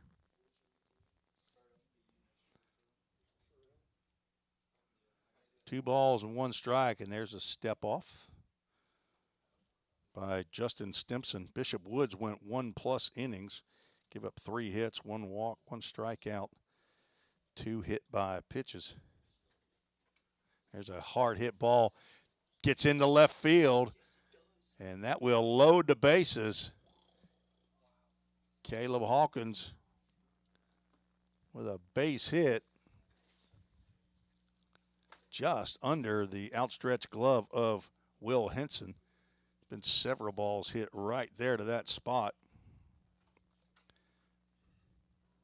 Then we'll load the bases for Landon Luderman, true freshman who's good-looking hitter. Got drilled by a pitch by Bishop Woods in his last plate appearance. Woods ended up pitching to 9 batters.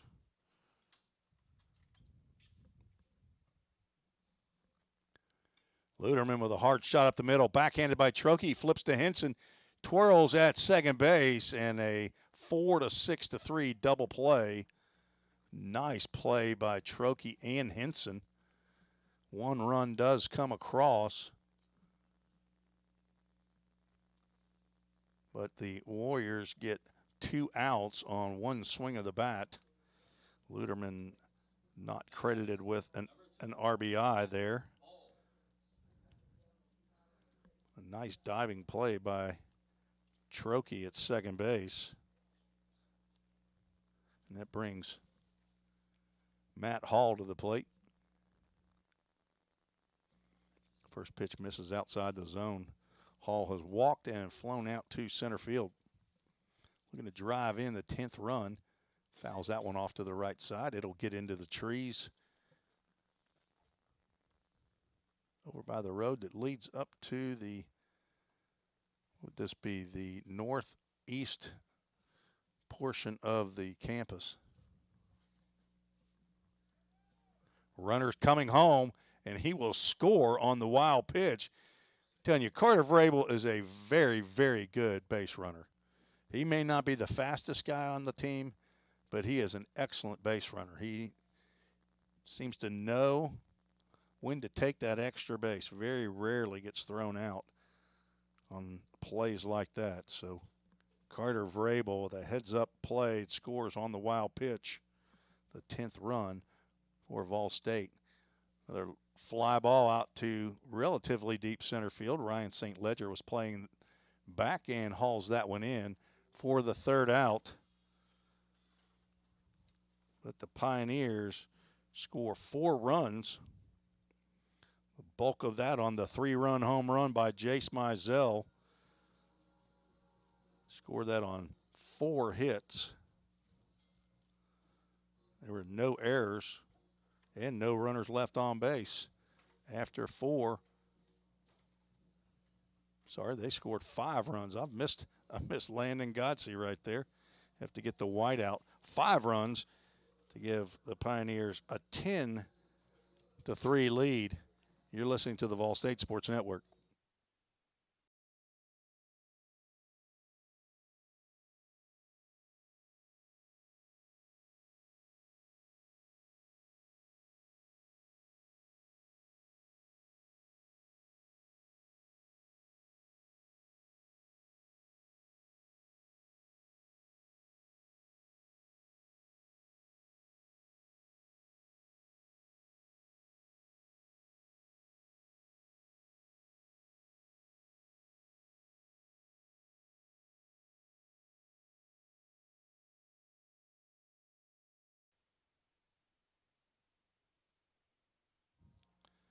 Noah Eatman on the mound for the start of the 5th inning.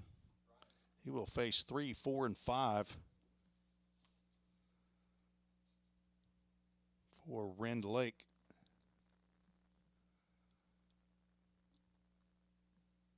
Been given a even bigger cushion with the 5-run bottom of the 4th inning by the Pioneers. 10-3 lead. There's a breaking pitch on that outside corner. Trokey singled in the 1st and scored and flew out to center field in the 3rd. Batting here for the 3rd time. Hard shot. Vrabel gets a glove on it, but will not be able to make the play down at first base. And Trokey will reach on the air. It's a hot shot, but it was right at Carter Vrabel. It'll be the first error for the Pioneers. Trokey hit that one right on the button. Now batting, number 40, DJ Moraine steps to the plate. He doubled and scored in the 3rd inning. A hot shot down in the left field corner.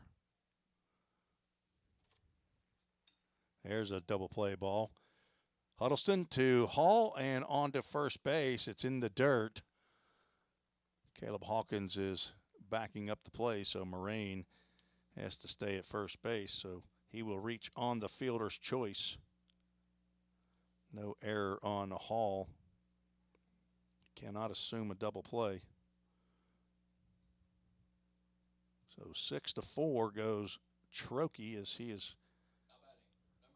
retired there at second base. So now 1 out, 1 on. Blake Templeton steps to the plate. 0 for 1, hit by a pitch. Sees the first pitch tailing fastball on the outside corner, called strike. Nice pitch there by the true freshman, Noah Eatman from Parrish, Florida. P-A-R-R-I-S-H. With his parents here in attendance, Dave and Monique. Fastball gets out of the glove of Caleb Hawkins, and DJ Moraine will move down to second base on the pass ball. Hawkins thought he had it in his glove, but it just trickled out. Moraine saw the opportunity and hustled down to second base.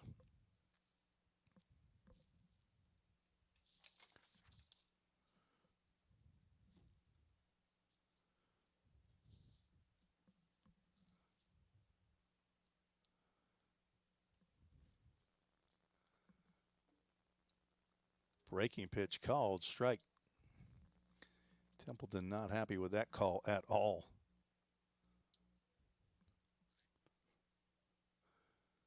See the U.S. flag out there in center field, moving right to left, going toward the third base line. There's a swing and a miss, and down goes Templeton. Second strikeout for Eatman. 2 outs in the top of the 5th inning. Scheduled for 7 innings here in game 1 of the doubleheader. Let's put DJ Moraine down there at second base. Act like we're paying attention in this ball game. I got him at second base in my scorebook, folks. Doesn't help you, though, if you're watching the game. Ryan St. Ledger, 0 for 1 with a walk. He will hit one down to third base, and it's a foul ball. Umpire comes out, and Vrabel goes ahead and makes the throw over to first base, but St. Ledger will come on back with an 0-1 count. That was right on the line, though. Home plate umpire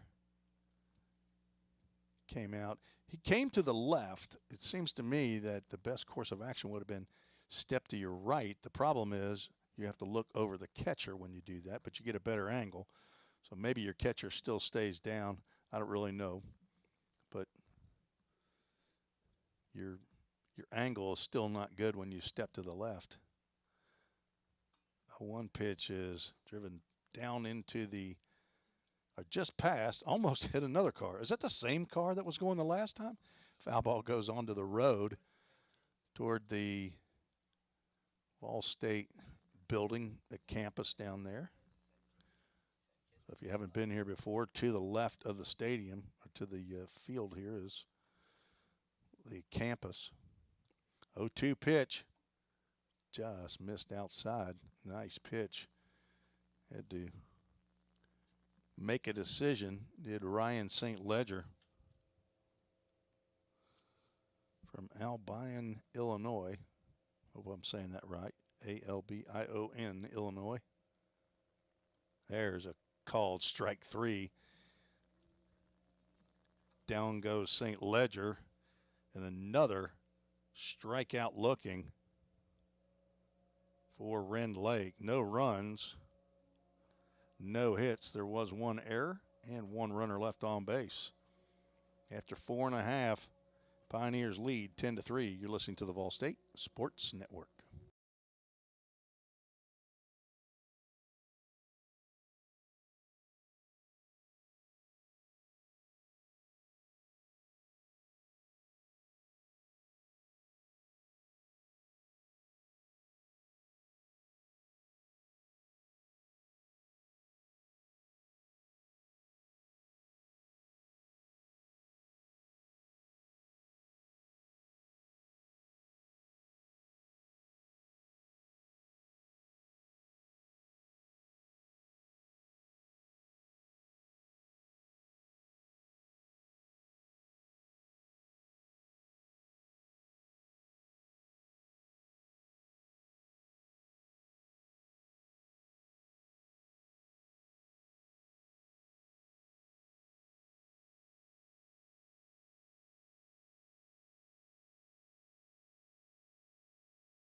To the bottom of the 5th we go here on the campus of Volunteer State Community College. Game 1 of the doubleheader between the Pioneers of Vol State and the Warriors of Rend Lake. Pioneers with a 10-3 lead. And Jacob Messer steps to the plate to face Justin Stimpson, who came on in relief of Bishop Woods. First pitch he delivers is outside the zone.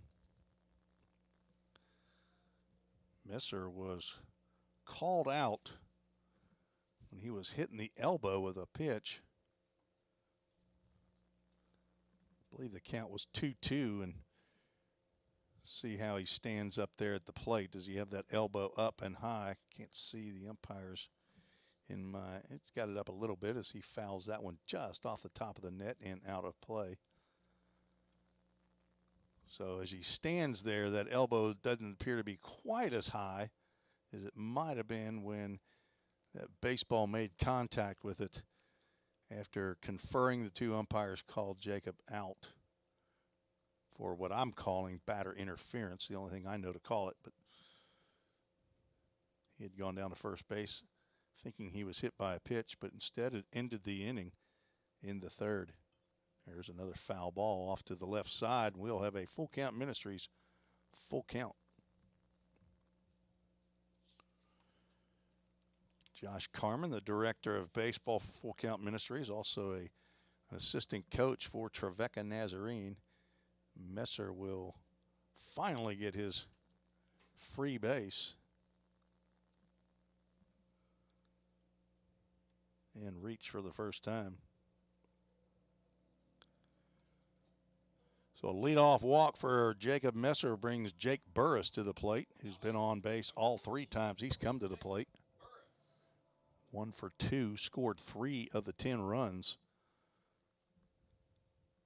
That's what you want out of a leadoff hitter. Swings and flares that one to right field. Trokey over and drops off his glove.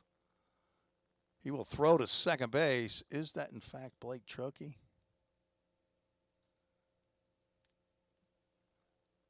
And that will drop off his glove. That'll be a tough scoring decision. It's a long way to go for a baseball.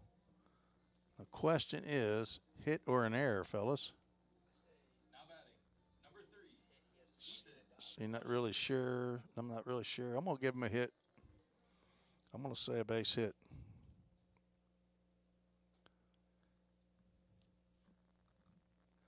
Ethan Huddleston steps in. Nice slider there by Stimpson. Huddleston able to hold up. The runners now at first and second. I think that could have been a coin flip on that scoring decision, but there's a drive out to deep right center field. Back goes. That's not St. Ledger anymore, is it? Yeah, it looks like a new center fielder, and the catch is made. And on the throw, both runners will move up. Huddleston put a charge into that one. Let's see who we got. We got some new fielders. That looks like Bullens out there in center field. Is that still Daniel Donaldson Fountain? Tyler, I need you to check some numbers out there for new batters, or fielders. So we have runners now at first and second. Jace Mizell up with two runners on again, and he will drive one out to right field. This will send back Daniel Donaldson Fountain. He'll make the catch, and tagging on the play is Landon Godsey. I'm sorry, is Jacob Messer. Wait, Godsey's coming up.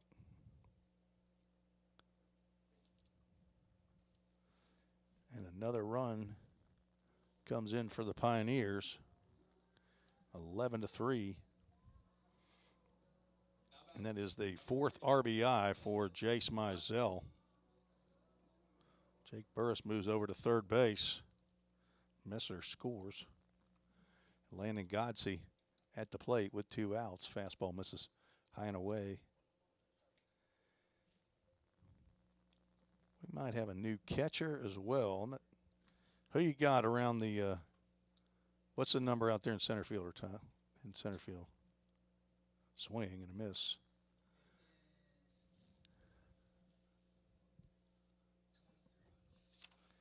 '23 in center field. That is Luke Bullens.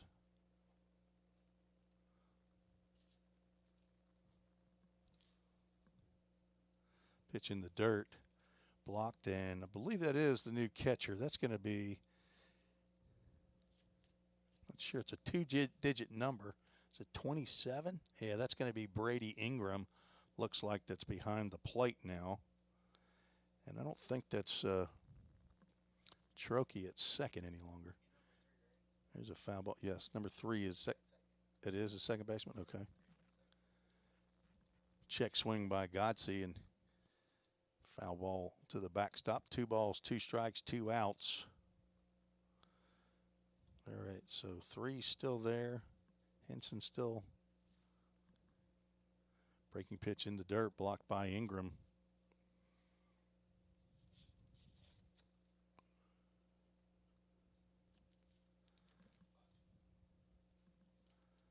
Still Riley House at third base. Who we got out there in left field? Still number 5, Tyler Bierman. Ground ball to second. Trokey up and over to DJ Moraine for out number 3.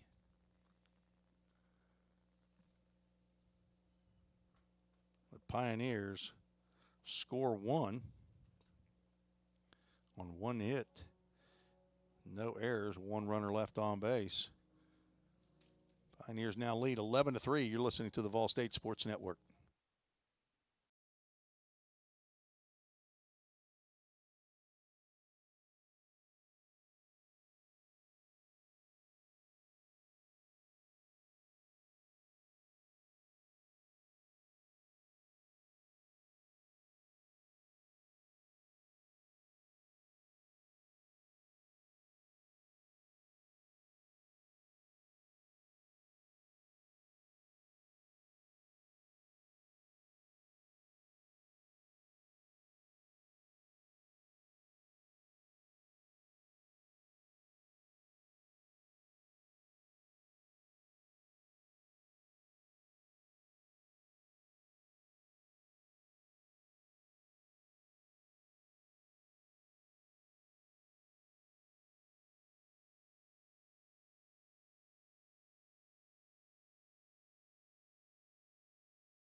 Moving to the top of the 6th inning, Noah Eatman still out on the mound for the Pioneers, and he will face 7, 8, and 9 in the Rend Lake lineup.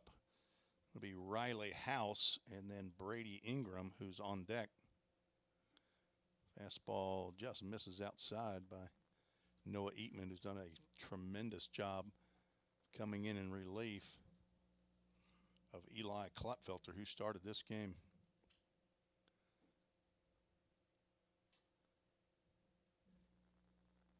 Pitch gets away from Hawkins. Count goes to 2 balls, no strikes. House is 0 for 1, has walked.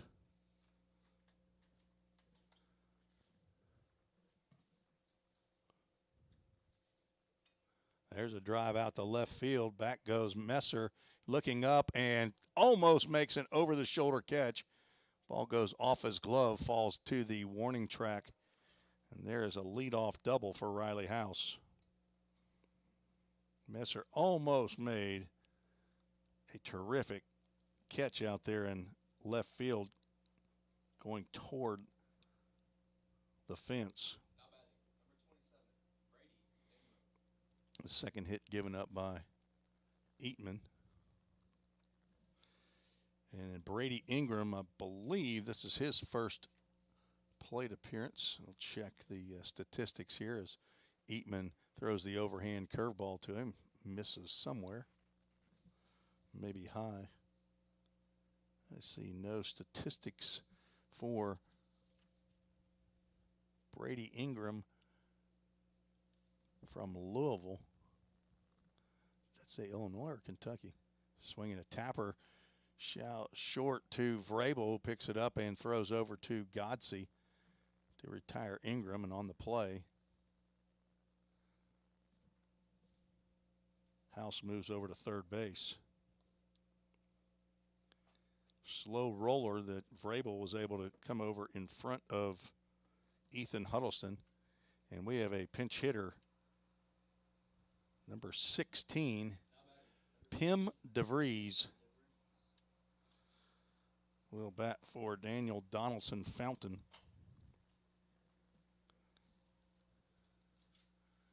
DeVries, 6'3", 190-pound freshman from the Netherlands.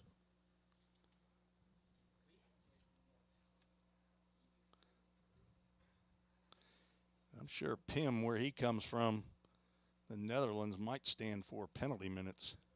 Penalties and minutes. Breaking pitch. Misses high and inside.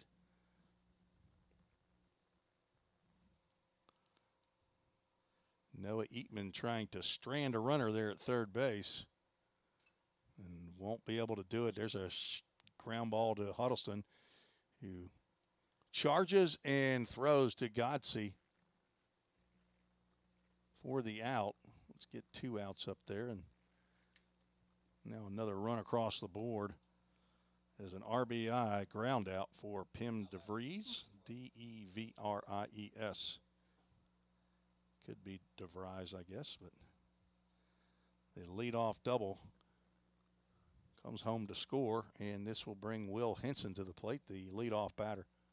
And he will drive one out to right center field. Back goes Mizell, who does make the running catch going toward the Framework Athletics outfield sign to retire Will Henson. It's the hardest hit ball that he's had today. Put a star by that one. And a nice running catch by Jace Mizell.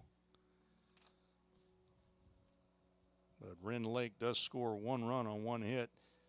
No errors and nobody left on base. After 5.5 innings, Pioneers lead 11-4. You're listening to the Vol State Sports Network on YouTube and Twitter.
Leading off the bottom of the 6th for the Pioneers, Carter Vrabel will face a new pitcher as the Rend Lake Warriors have a Summit Concrete call to the bullpen.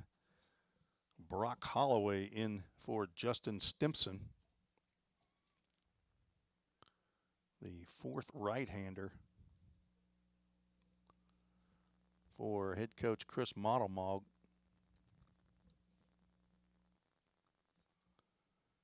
Pitches from the stretch. Swing and a miss and a fastball high.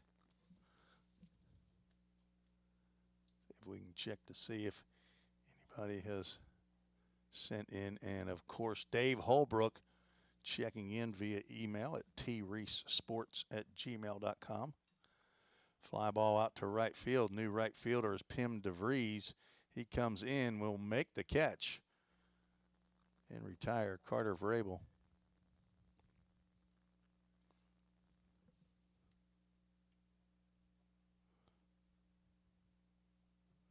Vrabel now 0 for 2 with a walk and a hit batter. Caleb Hawkins will step to the plate as Carter Vrabel retrieves his bat, walks back to the dugout.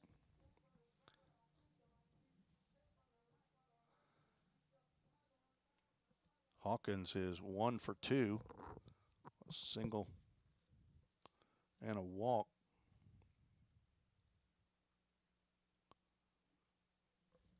First pitch he sees in the dirt.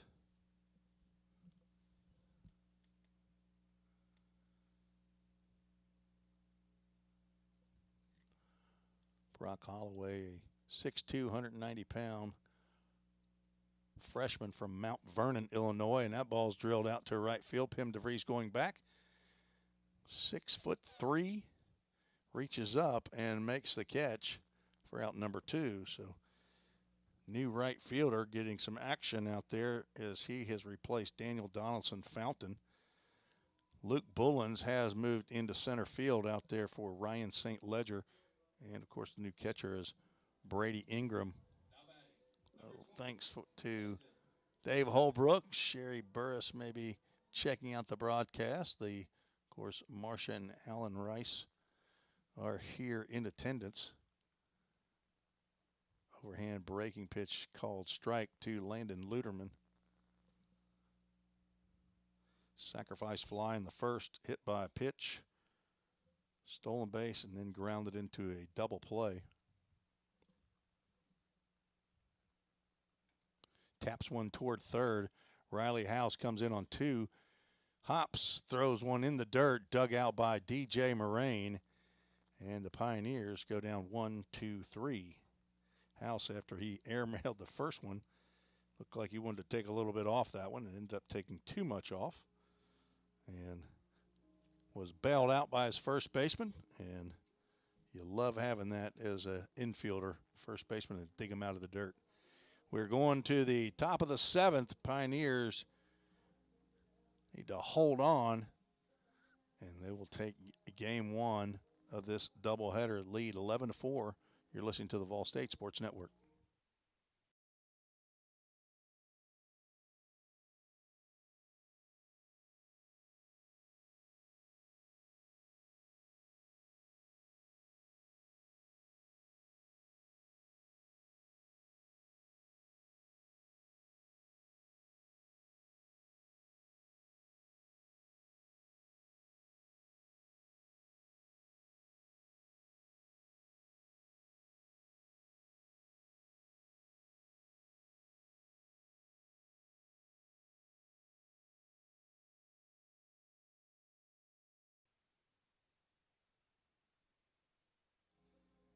Tim Reese back in Gallatin, Tennessee. Looks like we might have some new players for Rend Lake, and we will. Number 1, Wendell Perry. Wendell Perry will hit for Tyler Bierman here in the top of the 7th inning. He'll face Noah Eekman.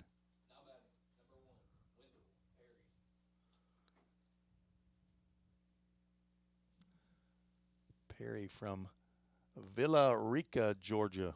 Tyler, you know where that is? I do. I don't know where it is. Oh, you've heard of it? Perry squares around the bunt and looks at a pitch down low. I would say I've never heard of Villa Rica.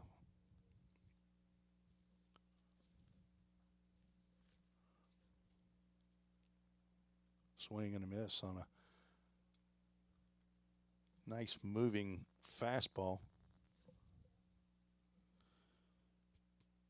Perry's played in 4 games, has 5 official at-bats, looking for his first hit of the season.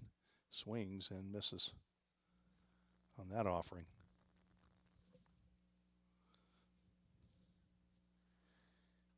Perry got an at-bat in the fall against the Pioneers. Went 0 for 1.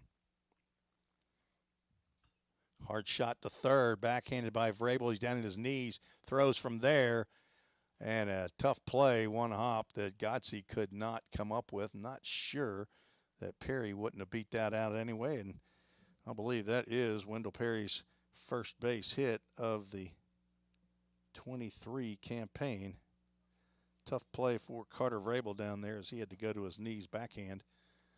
So a base hit to start the top of the 7th inning. See if, is this still Ryan Trokey? Okay. Got a new batter here. Houston Compton steps to the plate.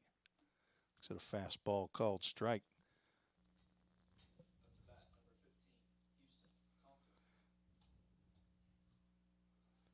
Compton pinch hitting for Ryan Trokey.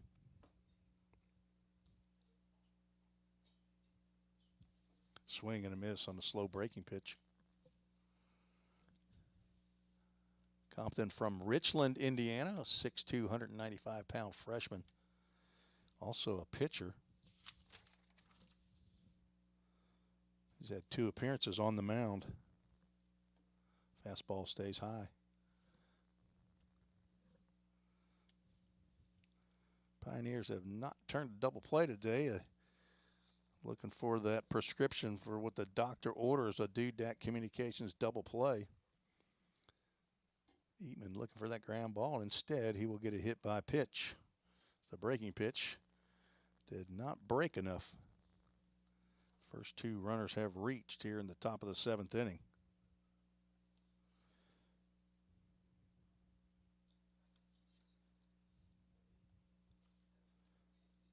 And another new batter. This is Colby Guy,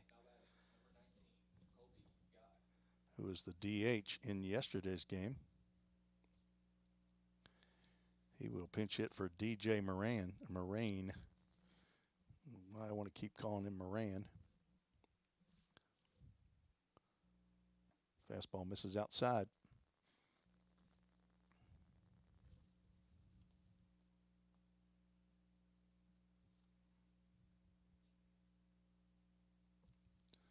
Two on, nobody out.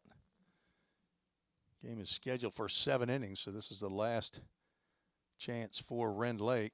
And he looks at a strike on that outside corner. Runner goes to third.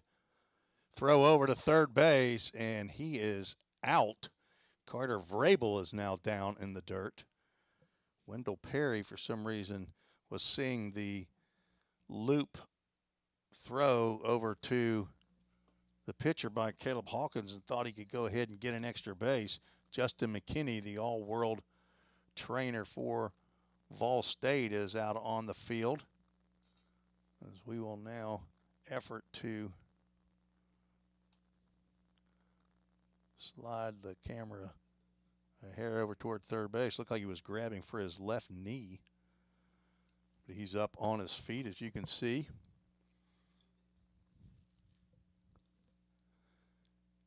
Giving a little test. Justin McKinney didn't even rub it. Isn't that classic for a trainer? You have to at least rub it. Either that or come out and spray some cold spray on there. But Carter Vrabel, tough guy. Takes a cleat in the knee. I got a 1-ball, 1-strike count and 1 out now. Runner at first stayed put. Check swing could not hold up as Colby Guy. Let's see if Caleb Hawkins tries to bait another runner into taking off. So I guess that's a caught stealing. That's the 2 to 1 to 5 put out of a caught stealing. Ball in the third dirt, and it gets by Hawkins. He'll try to throw down to retire Houston Compton, but that ball ends up hitting the runner as he slides into second base. I believe that'll be a wild pitch as Compton moves up to second base. A lot happening here in the seventh inning. Pioneers just need 3 outs. Now down to only 2 as Colby Guy looks at ball 3, and we'll move to a full count Ministries. Full count.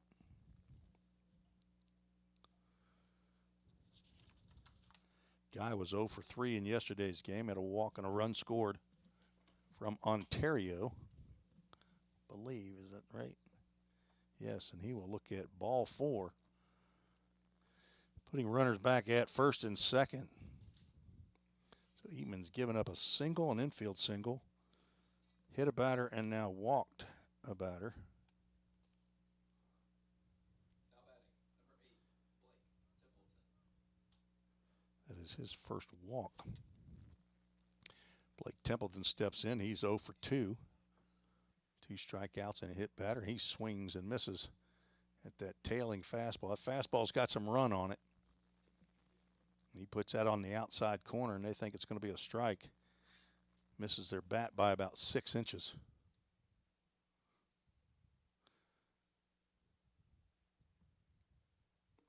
Swing and a miss. Pioneers are a double play away from ending this. A Dudak Communications double play. 1 out. We will start 30 minutes at the conclusion of this game for game 2. So we're just a little past 2 hours, almost 15 minutes here in game 1. 0-2 pitch. Pretty good bit outside. On deck is Luke Bullens, who came in for Ryan St. Ledger in the bottom of the 5th inning. Blake Templeton, the DH all day here in game 1. Breaking pitch just misses down low. Count goes 2-2. Press box gang intact today with Tyler Holsworth back from his important meeting yesterday. Alex Qualls, DJ Alex. DJ Qualls, fastball outside. Do it all, Qualls. That's right. When Tyler Holsworth is not here, we'll have a full count Ministries, full count. 3 for 3 on full count first pitch foul balls. So if he swings, better chance typically than not that he'll foul it off. And there it is. We are perfect on the day on full count first pitch foul balls. 4 for 4.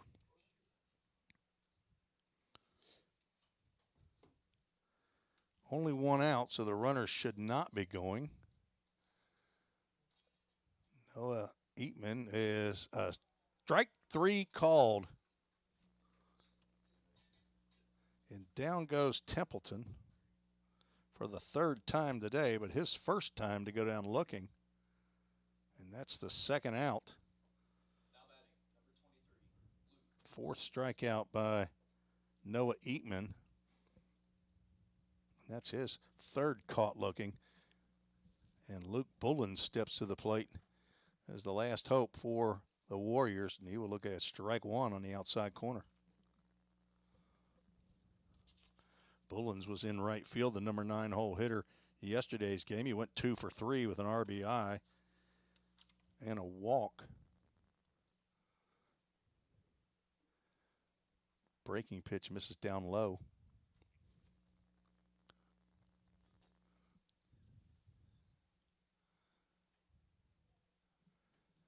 Pioneers will be back in action after today on Tuesday against Calhoun Community College, who will come up for a home and home. They'll be coming here first, and then Pioneers later in the year will go down to Calhoun. Cal now goes 1 ball and 2 strikes to to the right-handed outfielder from Crawfordsville, Arkansas, Luke Bullens. Just got a piece of that one. Fouls it to the Pioneers on deck circle, where pitching coach Braden Kale will make the play.